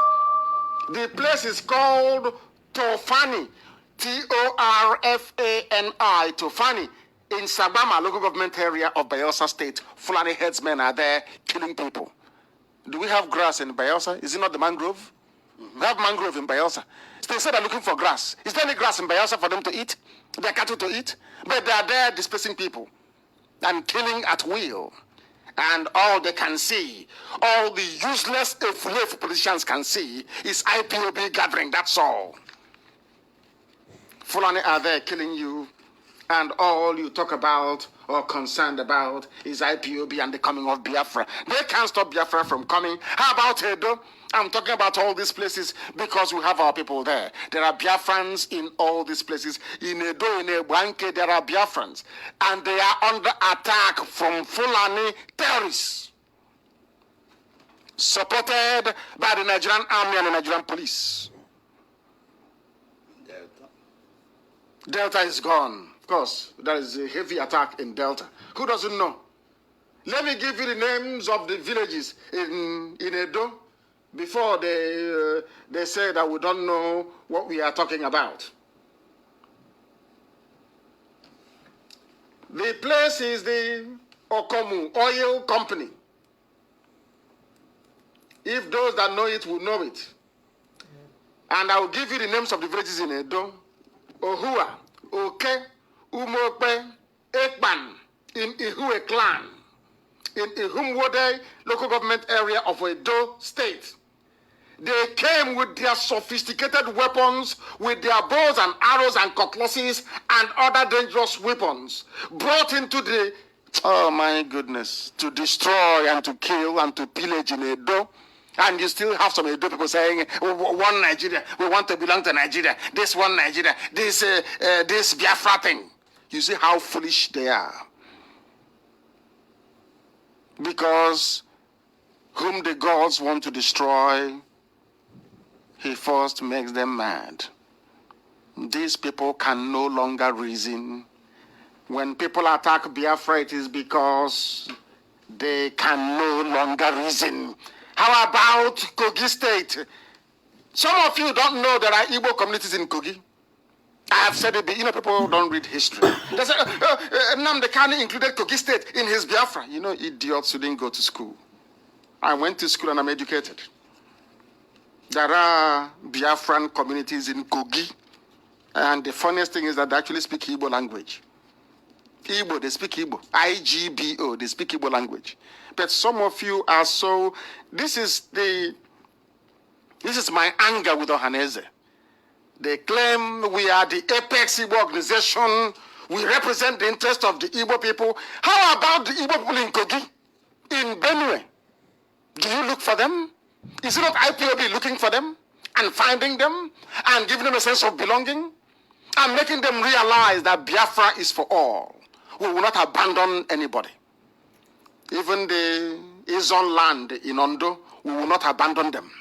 We are taking everybody with us. Some of you claim you went to school. Of course, you went to school in the zoo. No sense of history. I feel sorry for some of you. But there is Igbo community in Kogi State. They are also under attack by Fulani people. And tomorrow they claim that Igbos are in 5 states. And Ohaneze will foolishly and hopelessly corroborate such fallacy by restricting themselves to, sometimes they say 7 states. We are in Benue and in Kogi. And by inference, Biafrans. We are everywhere. We are everywhere. Now I've mentioned Igbo. Some will say, oh, can't you see it's an Igbo affair? Stupid people. But Britain is not an English affair. England is predominant in Britain. Nobody can say, but England, the English people are dominating us. No. When you have primitive people in Africa discussing politics, you always know. You always know. So we are there. We are there. And what we have done this very week in America, I feel it's important that we inform the people because there's nothing the zoo can do about it. Everything is in the open, it's not hidden. Is to inform and educate the policy leaders and opinion formers here in this country who don't know anything about what we are going through and what we are suffering. As some of them said, they said, you are talking to yourselves. That is why when we visit the EU, the UN, and all other governments around the world, some of you don't actually know what we are doing. But the work we are doing is very, very important. Without it, what happened to us between 67 and 70 will happen to us again.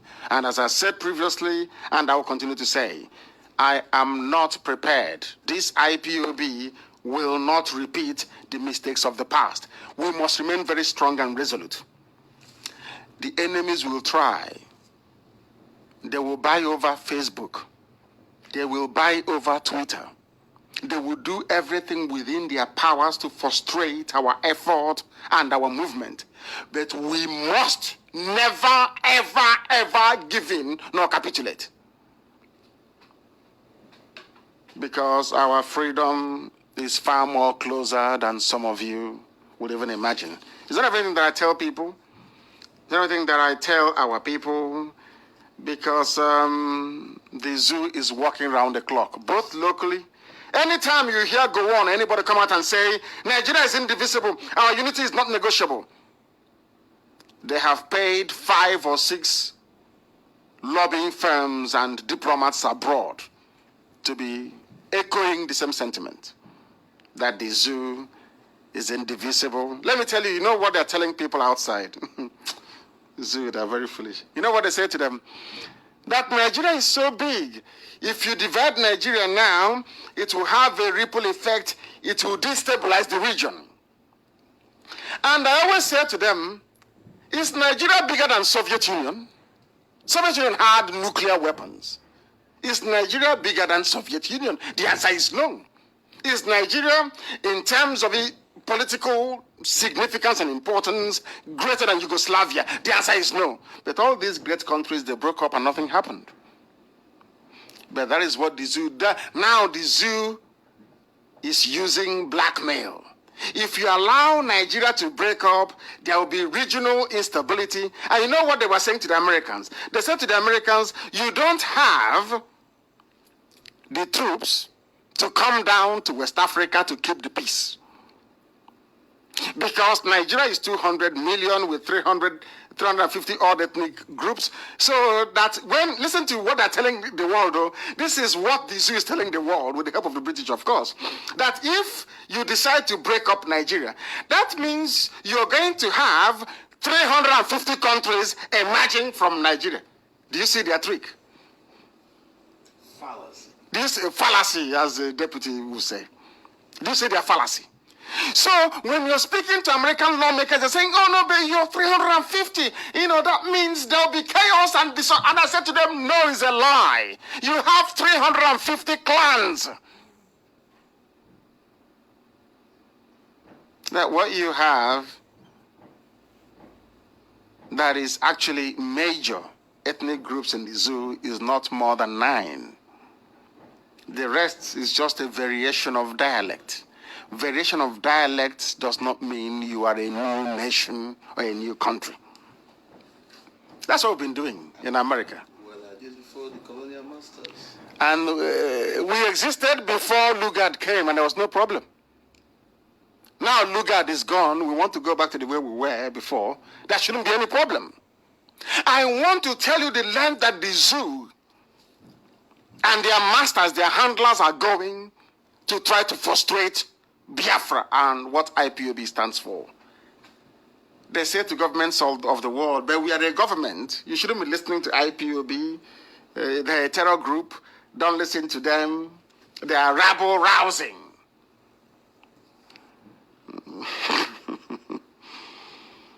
But we're educated, you know. I told you it is called diplomatic strangulation. By the time we are done, we will march. And when we march, nobody on this earth will blame us. That's what we are trying to establish. That is what your so-called politicians are trying to ruin. Because they want to remain slaves. They want to remain house niggers. They want to remain the favorite of the Fulani Caliphate, so they can make them governors, make them senators, make their children House of Reps members, and send them to state and local assemblies. Because everything else have collapsed. And now let me also add this so that people appreciate why we want Biafra and nothing else. And I will use the same Ebonyi to give as an example. There was a very viable industry built by Dr. Michael Okpara, of course, with a significant input from Dr. Azikiwe. Nkalago cement factory was called Niger Sem. Now listen very carefully. The primary source of raw material for Niger Sem is gotten from Ebonyi, from Nkalago, is limestone. Limestone. Limestone occurs in abundance in Ebonyi. As you well know, Ebonyi is naturally endowed. You know what they did? Igbo politicians went to the north, to their Fulani masters, to the Caliphate, collected money, came down and shut down Nkalago cement factory, Niger Sem. Some of my uncles were working there then, the Mobilas. And they gave the monopoly of cement importation to Dangote after they ruined Ibeto, of course. Ibeto was a one Nigeria believer, but where is he today? And now let me make this very clear to all of you listening. Dangote doesn't manufacture cement in Nigeria. Now listen very carefully, please.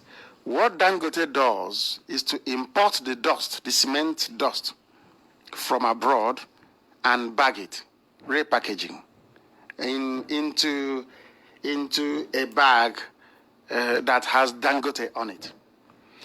People are saying that Nigeria is good for us.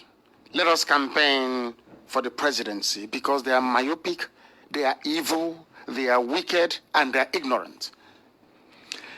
If they could not allow you to use a naturally occurring material, limestone in Ebonyi, to produce cement, but instead shut it down to import cement dust from outside, costing valuable foreign reserve because it's bought in dollars. How can you convince yourself that such people love you? Are you not stupid? It is the same Ebonyi that we gathered earlier today, and they decided to kill us. And you know what they are doing it? Where are they doing We it? are here in Washington. Because we're in Washington. So they are panicking. The Aso Rock, the corridors of power is panicking because they have sent messages to them that we are here. What did the former ambassador tell you? Yes, ambassador. Yeah. That I know that you are coming. That's correct. One of the ambassadors actually told me that I know you are coming to my office. I won't say his name now, but I will publish the pictures that I took with him. He said, I know you are coming. They've been discussing in Washington that you are here. So I know you're coming to my office. And so the zoo knows, and they are panicking as usual. They know we cannot fail. They know me very well, and that IPOB cannot fail. They know that. And they know that our destination is Biafra. That no Jupiter, it doesn't matter who you are. And as I also told our American friends, if every Biafran has to die in the process of Biafra restoration, so be it. As long as there is one man and one woman left to carry on giving birth to a new generation of free Biafrans, so shall it be. We are not backing down, not one iota. Our people should just watch this space and see what is going to happen. Forget all this stupid local propaganda by people impregnated by uncircumcised Fulani men after the Biafra war, even during the war itself. The march of IPOB is relentless. And in that regard, and Uche, please arrange for somebody from Ebonyi to give us the exact details as to what is happening, please. Very, very important. We need it. Ask them to call this very number. And whilst we are on it, we must tell the world that we have committed no crime to warrant the Nigerian army to open fire on innocent people whilst Fulani headsmen are busy killing, pillaging, looting, and raping all over the place. These are the things you must understand. And I also want to warn IPOB and Biafrans at large. The enemies will come. The enemies will come. Not openly sometimes. They will come in every guise. They have hired media, social media influencing firms from Russia and from Israel. And two other companies are also helping them from the UK. Some of the people you see answering Biafran names, castigating or criticizing you, they're not Biafrans, you know. They are computer-generated profiles and ID to give the impression that we don't love ourselves or that we are fighting ourselves. You must be smart and rise up to this very challenge. Let me also warn you that whereas before, when you write a post, you will get 500 likes, 1,000 comments, that era has come and gone. It will no longer happen. What Facebook is doing is to give the impression that people no longer respond to your post or they no longer read from you. No matter what you write, the highest you can get sometimes is 10 or 20 likes on your personal page. Don't be dismayed. Don't be disgruntled. Don't allow yourself to become downtrodden, always know that the enemy is at work. And we are all reading what you're writing. Don't expect Radio Biafra London page, which at some point was the largest in the world, to continue growing because it will no longer grow beyond 1.5 million. Facebook made that very clear. They are trying to curtail us. They are trying to rein us in. Because with the use of social media, we were able to let the whole world know, at least some of them, partially what is happening in our land. Everybody must go to Twitter. Everybody must go to Instagram. I repeat, every Biafran must open a Twitter account. Every Biafran must open an Instagram account. Not to be posting and publishing nonsense, but to use it as a platform to educate the world as to our plight and what the Fulanis intend to do to our people. This battle is on all fronts. Make no mistakes about it. They tried and succeeded in imposing media blackout during the war. We are in the digital age. We are not going to allow them to repeat the same thing this time around. We must be very, very vigilant. And I have a few announcements. Are they ready to speak to us? This is from South Africa. No, it's not this one. Once they come, I will show you the number if you can confirm it. Then we go live with that very call and we hear what they have to say. Let me also repeat that there are those here in the United States of America who are in the habit of starting one useless scheme or the other. I have not given the authorization to start any scheme, any banking scheme in America. That is very obvious. Let me also remind those who are working against the directive that I gave regarding the $1 contribution. What we are doing is very expensive. If you know, you know. I directed that every Biafran in the United States of America should contribute at least $1 to our central account. $1 to our central account. I also understand that some people mischievously went to campaign against it. If I hear that you're campaigning against any project, any scheme, any program that I authorized, you will be moved out of IPOB. Those that know me know that's the way I operate. Anything you are doing that is not sanctioned, you must shut it down immediately. You must shut it down immediately. If you are in the habit of speaking against the order that I gave that every Biafran in the USA must contribute $1 towards this very effort, if you have spoken against it in the past, then retrace your steps, otherwise you will be in very serious trouble. I will expel you publicly from IPOB. I'm telling you that. Ask those that thought that they were something before, where they are today. They are groveling and begging and they cannot come back. I assure you of that. We are not joking. This is Radio Biafra. Who is speaking? Your name and where you're calling from, please. Good evening, sir. Good evening to you. From the land of Biafraland. This is Mazi Wonder. Yes. State coordinator, IPOB, the boy state, the line, sir. Yes, go ahead. Good evening, Biafrans all over the world, lovers of freedom, the well-wishers, even the haters. Today is the Black Sunday in the land of Ebonyi. Right in Nozibo. Go ahead. Have we lost him? Have we lost him? I encourage you to please try and call back. Have we lost him?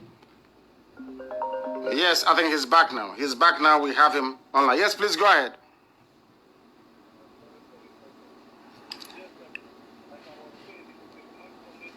In the land of Ebonyi State. Yes, go ahead. Presently at Zibo Community Primary School in Ebonyi local government. We are peacefully in the conduct of a human manner we gathered to celebrate with the identified local government, Ebonyi local government, on the inauguration. All of a sudden, we saw the presence of the zoo security, the Nigerian Joint Forces, with their DSS, police, army, all committed forces armed trooped in and started firing right from the main road where they were dropping from their unity. They started shooting, not minding the aged men and women who gathered there to, because there's no any other crime will commit. Rather, they saw Biafra flag hosted in the premises. They started shooting on our people. As I speak to you right away, the hearing of the word, many are on severe pains, various bullet wounds, which the pictures all over the internet. I speak to you, many have been adopted. I can't give account of the number of persons that have been adopted by now. The husband and wife, legal practitioner, was shot off his tires. The 2 tires were shot with live bullets, which they adopted him and the wife. As I speak to you now, among these zoo security custody unknown to us, their whereabouts, many people have been adopted, and they are still going house to house as we speak in search of our people. I talk to you now, the entire city, the monopoly of Ebonyi State, has no rest because their healers are running all over. Vehicles of more than 50 in number were all shot on the both 4 tires. The tricycles, the motorcycles that were within that facility were all shot on their tires. Many people, as I speak to you now, the village is disastered because of the level of gunshots at the premises. Everybody has to seek on hill. Nursing mothers, young and olds, all have to pick on hill, running because of what is happening. As the situation we find ourselves today in the state, and all these things were sent by no other person than Deputy Uche Mefor, slave master of the Fulanis in the state. Right now, we have carried these parties. We have about 3 people, 3, who were shot on both legs with live bullets. And the entire state now, they have been checked them in the government hospitals, private sectors, to render treatment on them. They abandon them, that we must get police reports of the same people who shot them.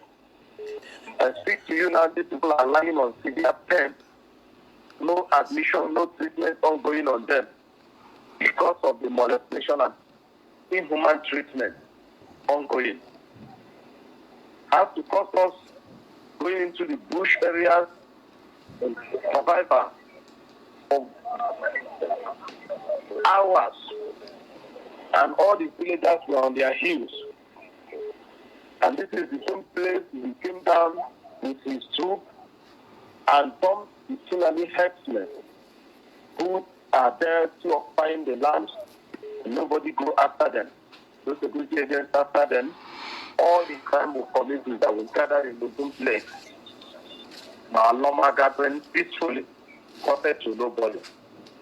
In the situation we find ourselves in state today, I wish to bring this to the notice of the world to see the level of inhuman treatment that is going on. In various places in the state, as I speak to you now, have been disastered by the herdsmen, and nothing is doing to it. Yesterday, they trooped them down in Nipo.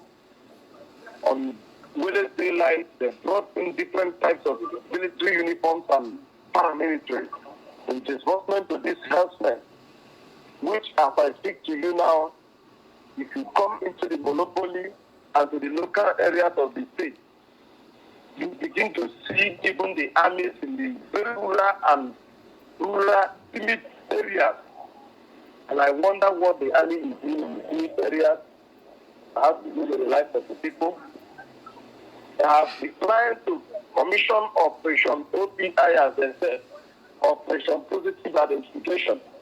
And if anybody found, and this operation must be conducted at night in the state, that once you have found there's no national ID card, voters card on you, they will shoot you and throw to the pit.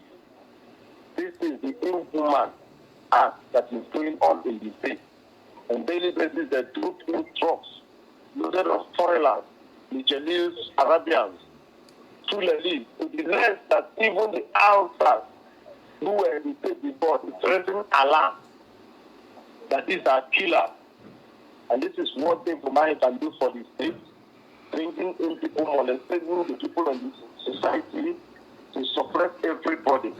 And speak with you, there is no cordial relationship between a good living neighbor that has to do with the political and cross river because of what the same herdsmen killing people.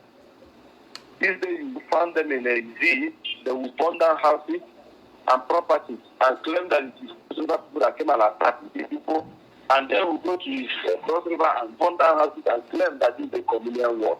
There is no communal war ongoing in the Ebonyi state.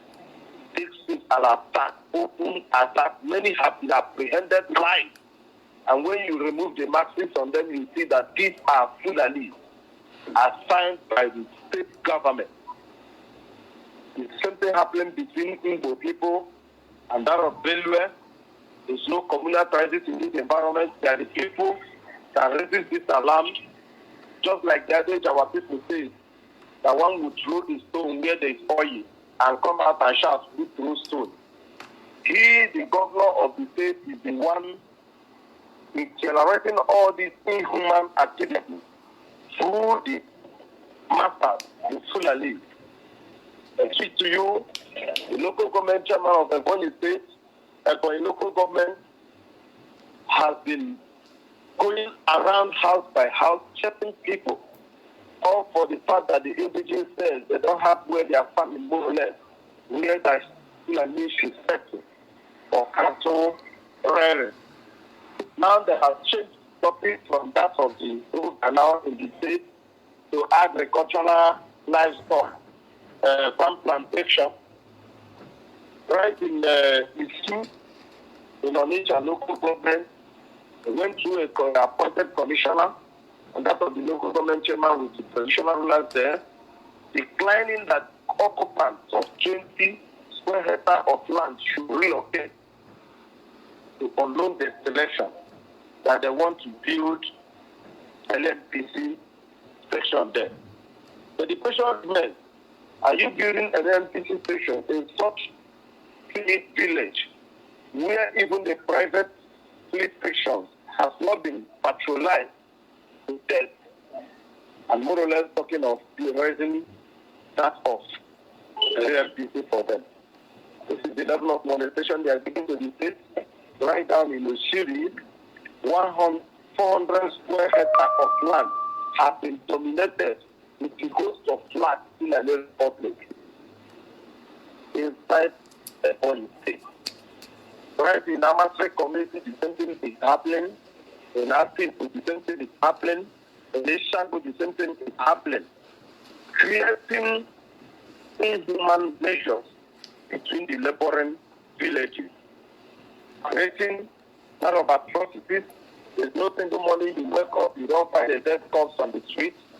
There's no single morning you wake up, you don't hear of a rape on the young women and aged women. This is the inhumans they are doing into the state. And we are calling the world to come to our aid. To come to our aid. They are withdrawing our protection on daily basis, every minute of the day. Thank you, my leader.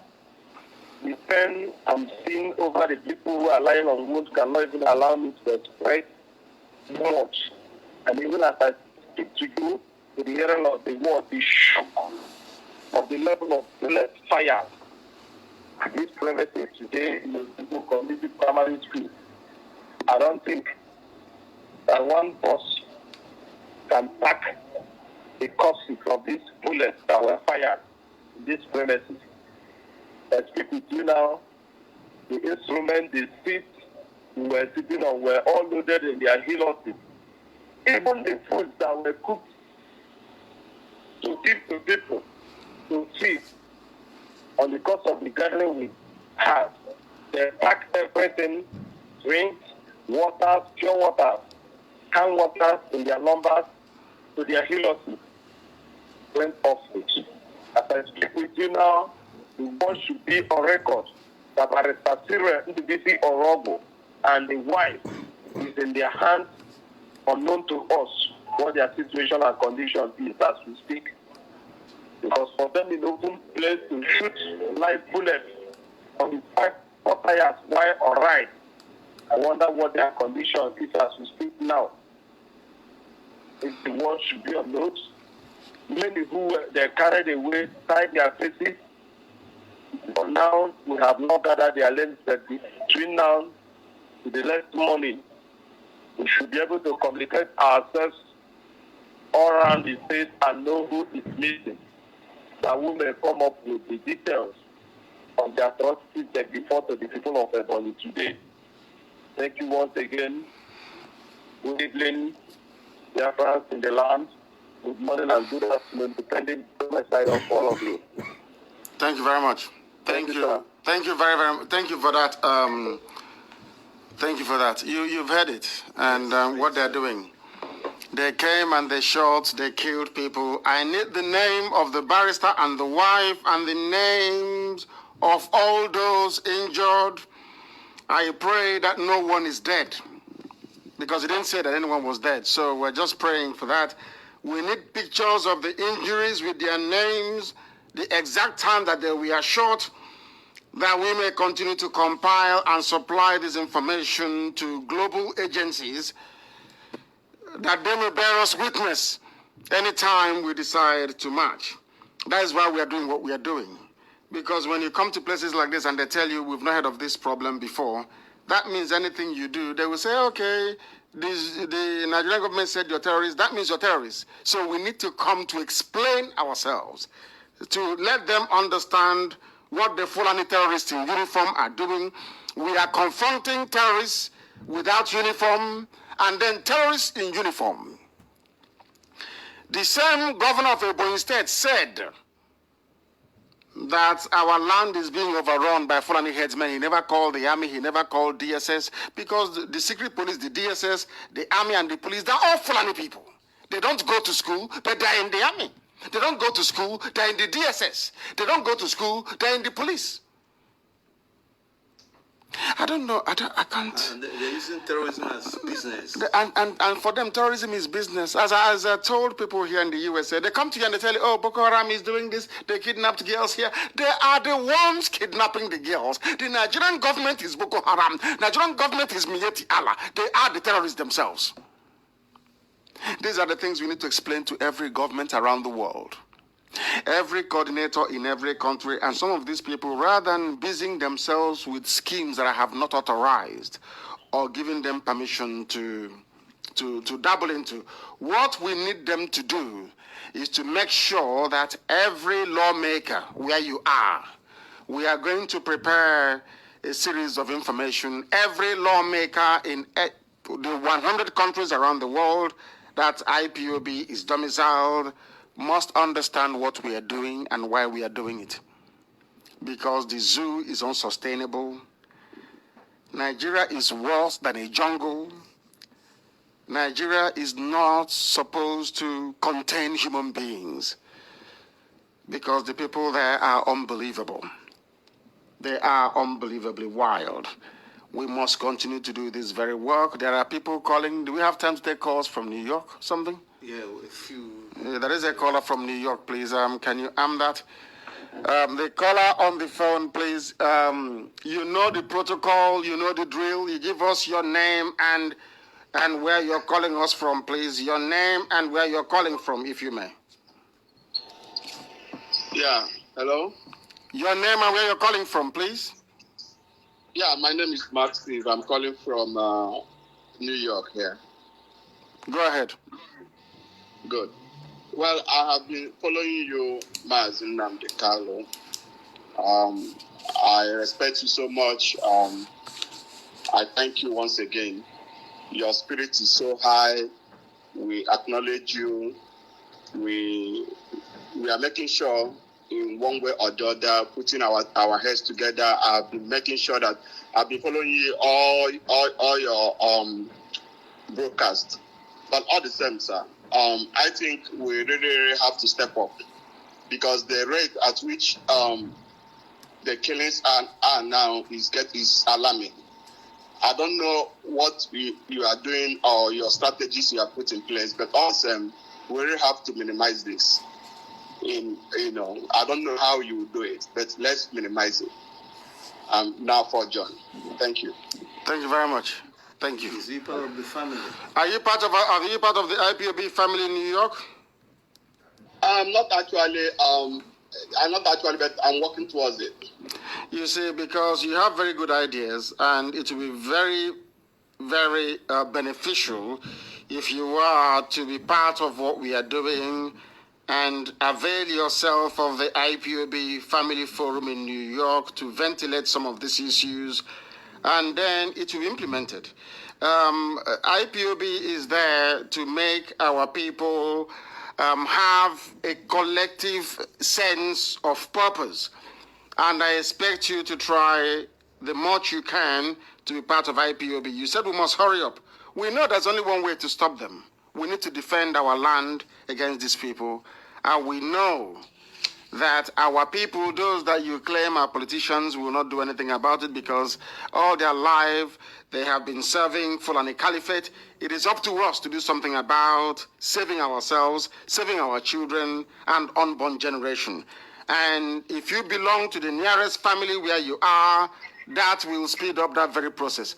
So I have acknowledged what you've said. We shall do something about it, but please join the nearest IPOB family where you are. If there is none, you can start one yourself, because IPOB belongs to all. Thank you very much for calling. Thank you. All right.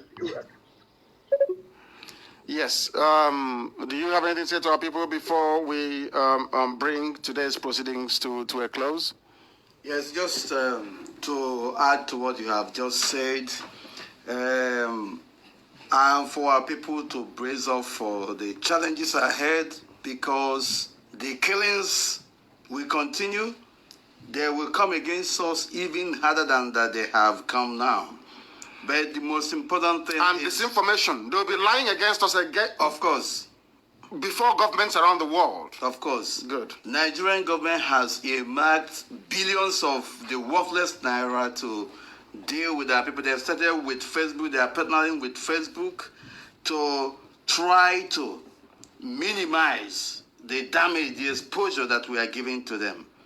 So what is happening on social media platform is not by accident. It is a deliberate ploy. It is a deliberate and orchestrated and conscious effort to try to destroy IPOB from within, to try to minimize our influence. But they have lost it because all our messages have been delivered to the appropriate quarters. All we need to do is to continue to sustain the pressure. They will get tired, like our leader has always said. And after us, there will be no people like us again. Let us take more calls. Yes, I think it's better we take more calls. We have a caller on the phone, please. Your name and where you're calling from, if you may. Mazi, my name is Sadio Batomunakwe from Texas, Dallas, Texas. There was a time you came over here and we met you. That was the time I was the president of ACA National Union, Texas. Yes. I would like to have this central account number, please, because many of us wanted to pay and we wanted to go directly to the central account. And secondly, there was one of our brothers who was in charge of IPOB Dallas. I'm a member, but now he was suspended since 2016. That's Uchukumaram Innocent. And we have been searching around to see whether there is any other person you appointed to head us here. And we tried to get in touch with the woman in Houston, but I don't have her number. Mrs. Opara, Chisom.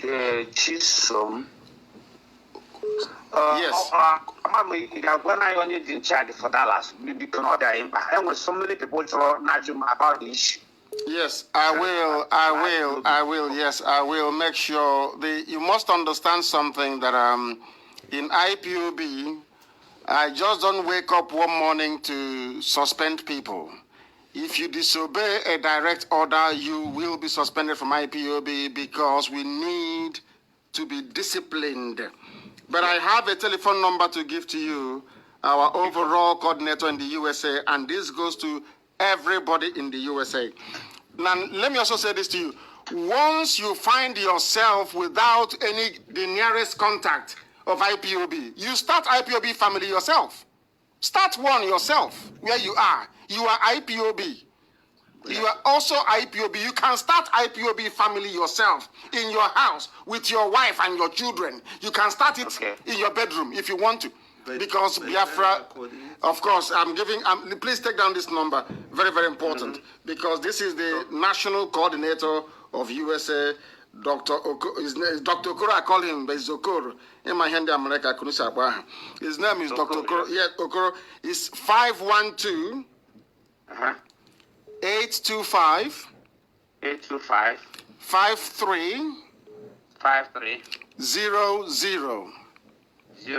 Okay, it's now 512-825-5300. Absolutely. Contact him and you can start a family where you are.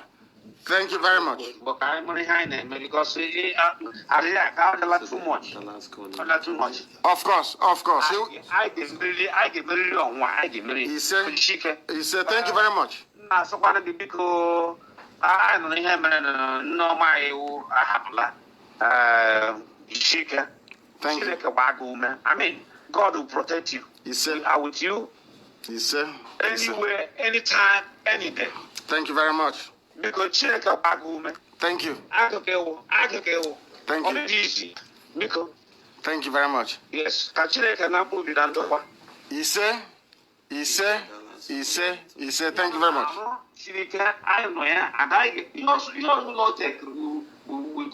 We are for it. Thank you very much. Thank you. Thank you, my dear brother. You're very kind. Thank you. Thank you very much. That was our brother from Texas. And I must also say, can I have the Texas coordinator number, please? Can I have it? And the caller on the phone, stay where you are. Can I have... Let me mention this account again, please. It's very important. That is how we get... nobody runs or funds IPOB because we don't have any Biafran billionaire in hard currency. That is the truth. The account number is in America. Which bank is this? Is no.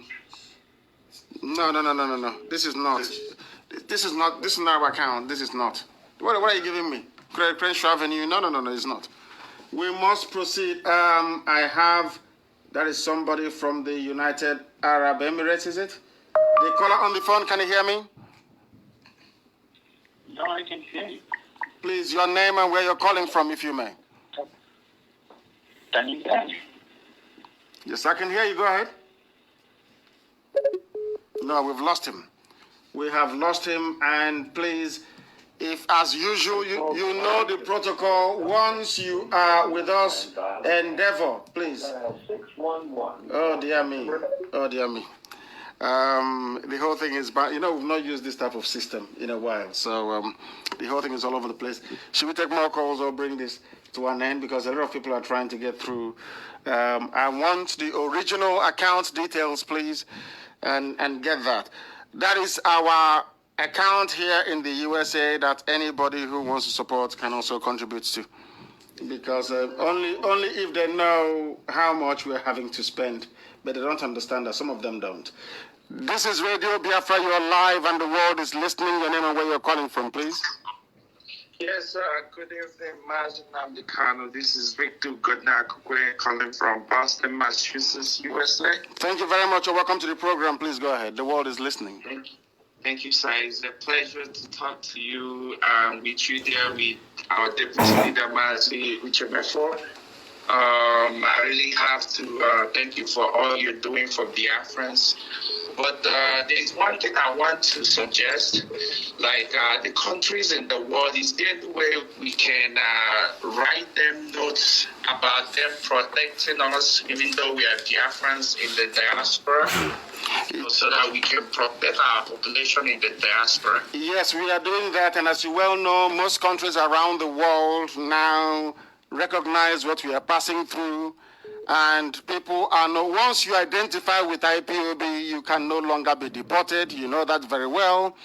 And countries that were almost impregnable before in terms of their of their determination to keep away asylum seekers now recognize the need to grant IPOB family members asylum, even those who are not IPOB. Some of our brothers from Oduduwa are even using IPOB to secure their stay in countries around the world. So I will ask any Biafran to avail him or herself of that very opportunity as well. We are doing that. As you well know, we are traveling extensively, consulting and speaking to governments around the world. And in the end, we're not only going to be free in the diaspora, we're also going to be free in our homeland, Biafra. Thank you very much. Okay, well, thank you, sir. We are live. Is that Obido? Is that Obido Obian? Is that correct? Yes. Let me see if we can we get him? Mazi Obianu, can you hear me? Yes, I can. One second there. Thank you very much. Yeah, thank you so very much, my brother. Thank you very much. The line is. I don't know what is happening to the line. What is it? Is it the network here? Or something? It's network. Is the network here? I think I'm coming from the message. I have to jump. In fact, allow me to call you back. I will call you. I'll call you back. I think we need to call you from here. Let me call you back from here. Okay. We'll call you from here. Obide Ebienu, a good man, of course, and it doesn't go to his head. When I call him a good man, it doesn't go to his head. He is normal. He is normal. It doesn't go to his head. But it's true, isn't it? You know our people. We have a caller on the phone. Can you hear me, please? Your name and where you're calling from, if you may. Hello, I'm calling from Florida. Please, yes. And what is your name? My name is Alexander Sotochukwu. It's a beautiful name. I like your name. Sotochukwu is a very beautiful name. Please go ahead. Yeah, thank you very much. Thank you very much, and I appreciate the good work you have been doing. And I ask that God will continue to empower you so you can get more revelations and do the right things that God has empowered you to do for the people of Biafra. You know, I really want to pinpoint exactly some certain things that is happening in the zoo called Nigeria, and I think exactly what they are planning to do now is to wipe out the whole Biafraland with their kind of a strategy, which is the new one they call Operation Identification of Self. And I think they are doing all these things because they want to concentrate mainly on the south and the southeast to see how they can be able to steal and then bring us a little bit down so we cannot be able to face exactly what is going on. So I really want to know how we can be able to withhold, to face this kind of problem that we are facing right now with this cabal. Because the more they are getting close to us, it's like a Cold War. And I think it's high time we have to give them this Cold War as well too, because they are using some of our Biafran, I don't know what to call them, they are using the same people against us. And I think we still need to amend our own strategy to see how we can be able to kill these same people in the same cold way they are using them against us. I don't know, but I just want to give my own contribution and my own quota today. So this is my own view, Mazi Nnamdi. Thank you very much. Thank you for calling. But I have to ask this question, which I ask everyone. Are you part of the IPOB family in Florida? Well, I've been trying to work on it, but I'm not part yet. Don't work on it. You can start a family. Sometimes you go start a family where you are. Start an IPOB family where you are. You are a Biafran. If you're in Florida, you start an IPOB family. Okay? Okay. Thank you very much. Okay. Thank you very, very much. Thank you. This is Radio Biafra. Please try and contact a lot of people from the U.S. today. The caller on the phone, can you hear me? Allow me to try and get you on the speaker so the world can hear you. Please, your name and where you're calling from? My name is Emmanuel Akobondo. I'm calling from Maryland. USA. Thank you very much. Please go ahead. Yeah, about the account number. The account number is correct. The only thing is that what they use as routing number is actually the account number, while the routing number is the account number that was given. So it's a Chase Bank. Chase Bank. So can we confirm that the account number is 515? No. No, the account number is not 515. It started with 07. The 515 is the routing number. Please give me the account number the way you have it. Okay, let me get it because I have it on my phone. Yes, get it. On my cell phone, I'm getting it now. Okay. Our Texas coordinator, is he on the phone? No. Is the number for our Texas coordinator, please, for our dear brother rang from Dallas, is 214. This is the IPOB coordinator for Texas. 214-664-8119. Ndubeze, our Texas coordinator. 214-664-8119. We are still waiting for our brother. Somebody's calling from Milwaukee as well. My goodness. We are still waiting for our brother to give us the correct details because apparently it was swapped upside down. It is not correct. It is not correct. People are saying it is not correct, so they need the correct number. We want the correct number. We have a caller on the phone. Can you hear me? Yeah, hello. Yes, please, your name and where you're calling from? Oh, my name is Sifo. Your name is what? Have we lost him? We have lost him.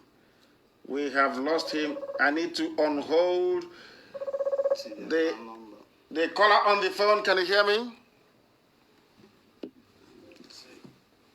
We have a caller on the line. Can they hear us? I want to know if they can. The caller on the phone, can you hear me? Hello. Yes, please. Your name and where you're calling from? Okay, I'm calling. My name is John. I'm calling from Malaysia. From Malaysia. Please go ahead. Okay, please. Am I on with Nnamdi? Of course you are, yes, and the world as well. Not just me, the whole world is listening. Go ahead. Okay, sir. Thank you very much for giving me on the end. And I also want to first of all sympathize with you for the mother, for the death of the mother. Okay. And hello. I'm listening. Go ahead. Yes, I want to know because in Malaysia now, it seems the family of the IPOB is non-functional, and I have been making calls and trying to see if there's any way we can have a family here that is viable, that is very, very strong, and also that will be very, very proactive. And for the past few months now, or 1 year as the case may be, there is no meeting, no family, so I don't know how we're going to start the meeting. Where are you in Malaysia? Where exactly are you in Malaysia? Share alarm, in care. Okay. Okay. What I need you to do is I've gone to a place we call Chara, where we used to have a meeting there, but nothing is going on there anymore. So that's what I'm calling now. okay. No problem. And thank you very much. I will raise this very matter up with our leadership in Asia. I know that Obilo Anthony is very, very strong and one of us, very formidable and strong. And everyone knows about my affinity, my attachment to Malaysia and my regard for them, which I wouldn't like to see diminish. Because I see Malaysia as being very critical and preeminent in this very effort because of the role they played when we started. And that is not going to stop. Thank you very much. Thank you. I shall take that up with them. Thank you very, very much. We have a caller on the phone. Can you hear me? Yeah, I can hear you, Mazi Nnamdi. Yes. I'm humble, Ndubeze, what the way you said. I'm Modobo, Nimo State. And where are you calling from? I'm Nimo State. Obo, Nimo State. I know Obo very well. The home of our great leader, the greatest of them all, Sam Mbakwe, yes. Yes, I'm from California. From California. Thank you very much. Please go ahead. Yes. From LA, Los Angeles. Yes, go ahead. Young Biafra, on the move of Kudobi. No, na la Biafra. On a sumo of Kudobi. No, say, can you have a bell? It no $1 of it will be enough. $1. If you have $1 million, you give us. But the minimum is $1 each person once we have it. If we can replicate what we have done at the EU, the UN here in the US, across major countries around the world, we will fend off the advance of the zoo and at least be able to gain the relevant support and sympathy needed to confront a monster like Nigeria. Without it, we will fail. If not for what we are doing right now, we would fail. So every support must be brought to bear on this very effort. And I would like you to be a part of the family in California if you are not. And I also want you to make your contributions if you want to. The minimum is $1. Anybody who wants to give us $10 million, they are welcome. But I can assure you, if IPOB has $10 million, Zoo will fall in 4 days, I can assure you. Zoo will fall in 4 days. Another thing to know for if you can start soliciting for the support. Because of what? That is what we are doing. On that, we cannot go into details. Why am I in the USA? I haven't come here to watch beautiful cars and lovely skyscrapers. We came here for something important, and we are doing it, and we are succeeding. What we need is the support, and then you leave the rest to us. We know what we are doing. Thank you very much. Thank you. Bye-bye. Thank you. Bye now. I want to get our, oh dear, somebody is calling, Mazi Obid. We are going to get hold of him. He won't be able to speak that. The caller on the phone, can you hear me? Your name and where you're calling from, please. Hello. Yes, please. Your name and where you're calling from? Yeah, my name is Dr. Peter Ubao Keke. I'm calling from Richmond, Virginia. Richmond, Virginia. Thank you very much. Please go ahead. Yes, we want to know who is the coordinator here. And then about the Zelle, we try to send money through Zelle. The Zelle is asking for a special phone number. So I want a clarification on this issue of transfer. Most of us want to transfer, but we could not. Zelle, what is happening to the... Hold on a second, madam. What is happening to this Zelle? Can we clarify this? What is the problem with the Zelle? He's asking for a special number. He wants to send money, but he's asking for a special number. For phone number, yes. He's asking for phone number. So can our leadership in the USA give us a phone number for the Zelle, please? So that those who want to pay via that means, when they confront this very problem of phone number, they actually have a number to give to them. Please, we need this very number. Mazi Obid is on the line. Maybe Obid will be able to clarify for us. Please stay on the line. Okay. Yes, please. Okay. Yes. Wachineke, go ahead. Wachineke, again, once again, my sincere condolences. Of course,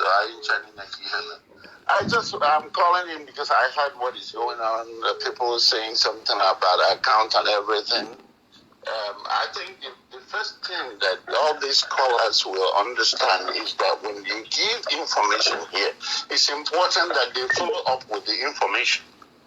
And that's what I'm calling to clarify and help them. You have rightly made the announcement about our national coordinator, who is Dr. Okoro.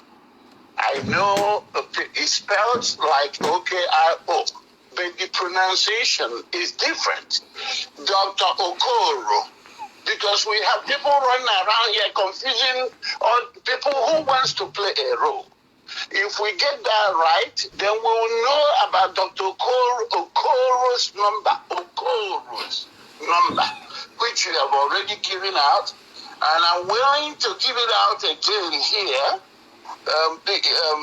Please give me a second. Let me get the number clear again to validate what you already given. Number for the national coordinator here, Dr. Okoro, Clement Okoro, is 512-888-8255. 825-5300. Again, 512-825-5300. Okay, that's his number. The second one that you called here is Ndubeze, who is the coordinator of Texas. Okay, Mazi Ndubeze's number, it just is the last name, is 214-664-8119. Again, 214-664-8119.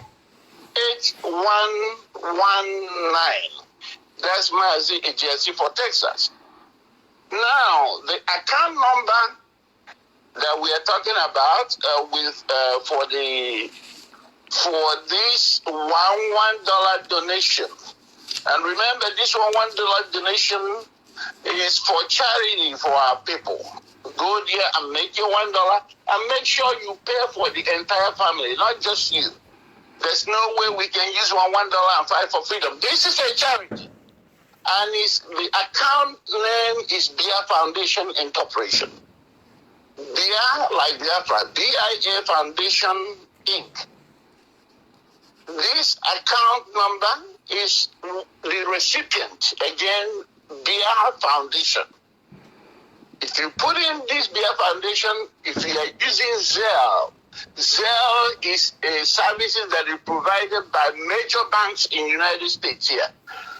Bank of America is using it. U.S. Bank is using it. Chase is using it. And so many other major banks here. Once you go in, you use the Zelle, and Zelle is spelled Zelle. Zelle will take in these services free of charge. And what you need to do is you will set up an online account.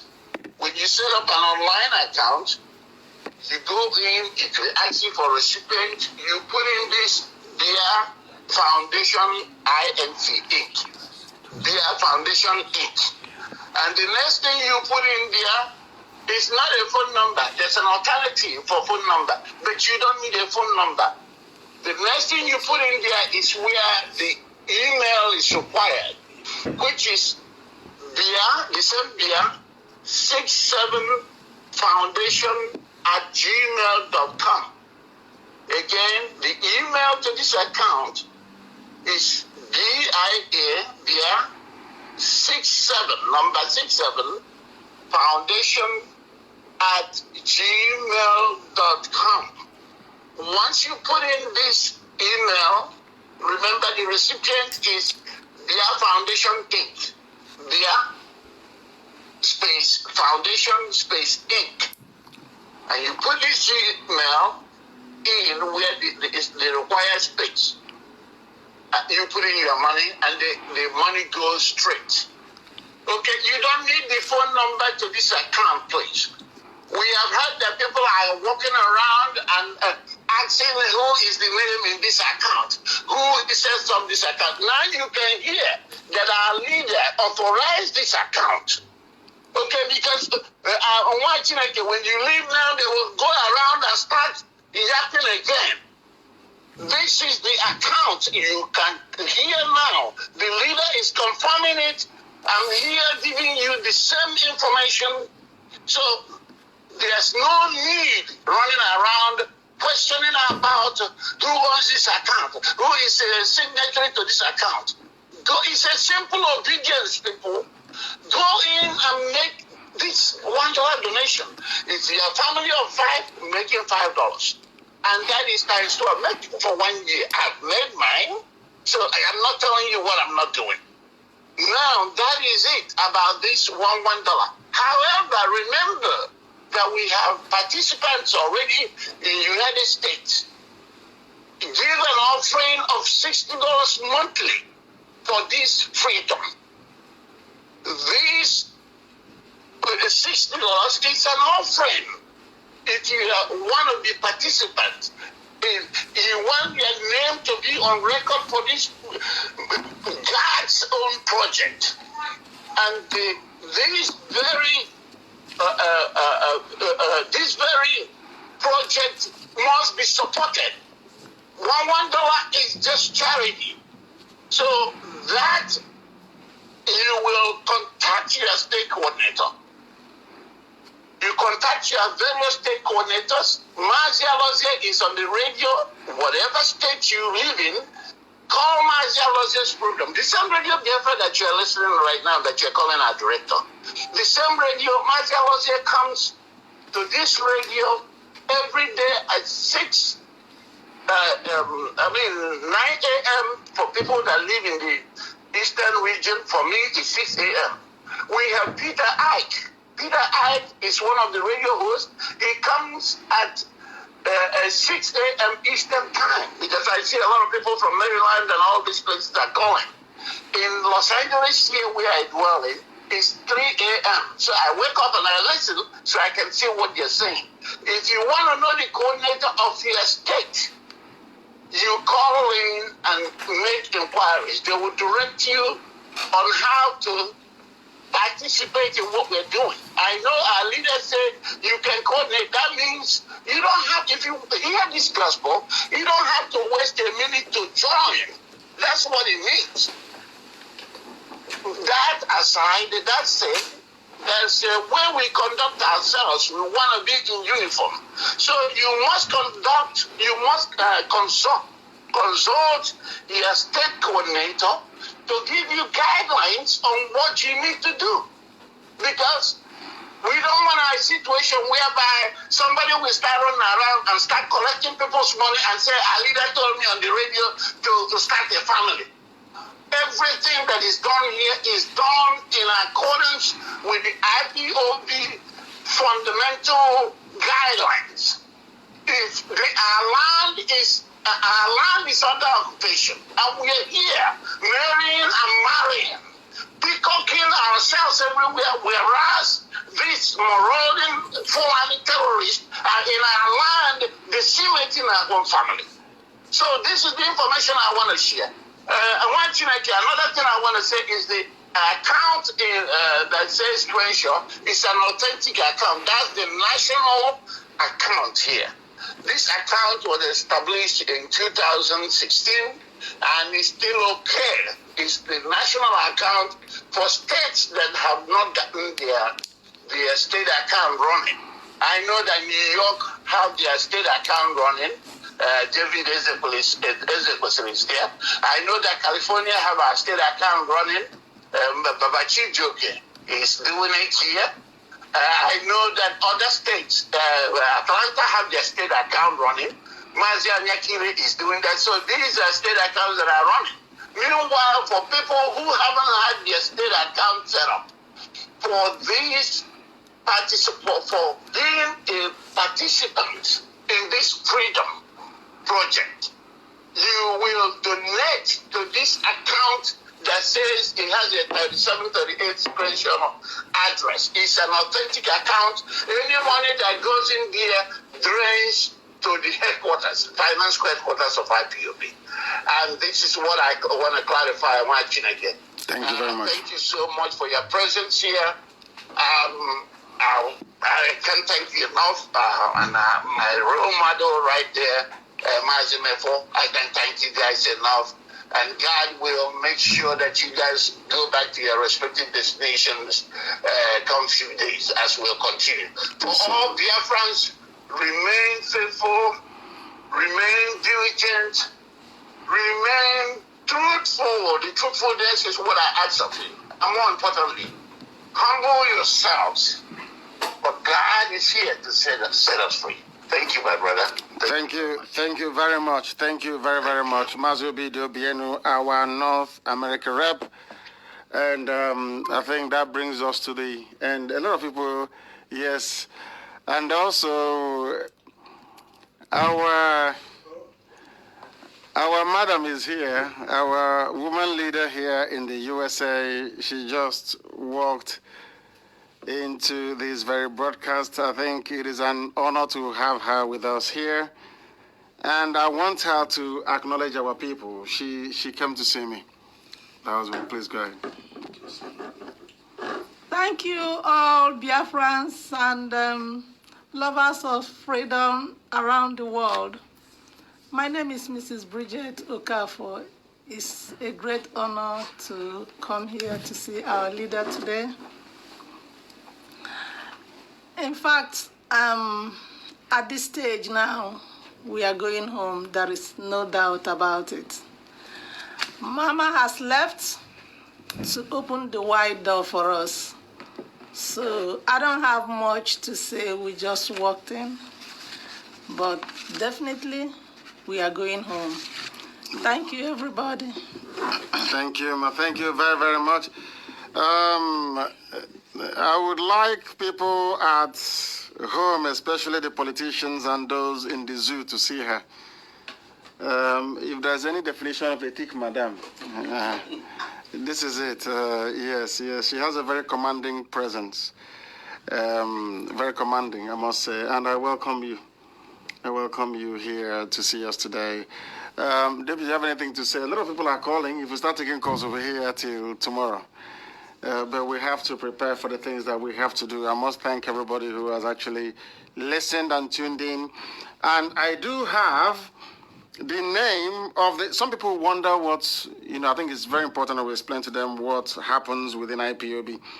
Some of you may go online to see harrowing pictures of our people shot, wounded, and injured. I've not received any news yet of any casualties. Some people don't know that any deaths yet, sorry. Some people do not know that we take care of all our injured. We take care of their families, and if the injuries are serious, we fly them abroad. That is what IPOB does. We don't tell people, but that is what we do. In case you wonder what we do in IPOB, we take care of our own, and also we've not been afflicted with any mishaps abroad. We also take our people home should that need arise as well. What I just received not too long ago is the full name of the lawyer that was abducted in Ebonyi. His name is Barrister Cyril Orogwu. Cyril Orogwu. Orogwu is spelled O-R-O-G-W-U. O-R-O-G-W-U. He was abducted with his pregnant wife, Akuna Precious Orogwu, and we know Fulani terrorists that they enjoy cutting open the stomach of pregnant women. That is the way they operate. So I am directly asking the governor of Ebonyi State, Dave Umahi, to ensure that nothing untoward happens to Barrister Cyril Orogwu and his wife. They should be released. Those who should be arrested and detained are the Fulani headsmen pillaging, killing, and raping our mothers in Ebonyi, and not this innocent couple. That's what I have to say. Uche, do you have anything to say? Any closing remarks, please? Well, at this juncture, I must have to thank everyone, our brothers and sisters, our hardcore IPOB family members, and friends of Biafra. And what else can I chip in here? Our enemies are surrounding us. We are under siege. They will try to pillage, they will try to kill, they will try to maim us. But in the end, they will lose because we are going home. We are not going to be deterred by the amount of terrorism that they are directing against us. Those that have come before us have experienced this. Ours is just part of it. But we are human beings. Sometimes we wail, sometimes we feel the pains. And that time is here. I want to encourage everyone who are undergoing different degrees of pains and difficulties, especially those in Biafraland, under rain and shine. We are in solidarity with all of you. Together we shall restore Biafra. One thing is clear. That contraption called Nigeria shall one day cease to exist, because it is an abomination unto mankind. The children of light have come, and It will reign and control and supersede that of darkness. Biafra shall be restored on behalf of our brothers and sisters who have gone before us, on their honor, on their behalf. Together, we shall all see Biafra. We are not going to hand over this baton to our children or to generations of Biafrans to come, because it is a divine mandate for us to do so. And under the able leadership of our leader, Mazi Nnamdi Kanu, we shall be victorious. It doesn't matter how long it takes. Thank you once again, and God bless. Thank you very much, Uche, our very own able deputy. I thank all of you all over the world that listen to us today. My assurance is always the same, that we are determined and very resolute, and Biafra shall come in our time. I have not seen anything nor encountered any circumstance to lead me to believe otherwise. I know that Biafra will come. That is why here on this hallowed platform, Radio Biafra, is where we worship. And Chukwu Okike Abiama is our Creator and our Almighty. I thank you all for listening, and from me, from here in Washington, D.C., it is good evening.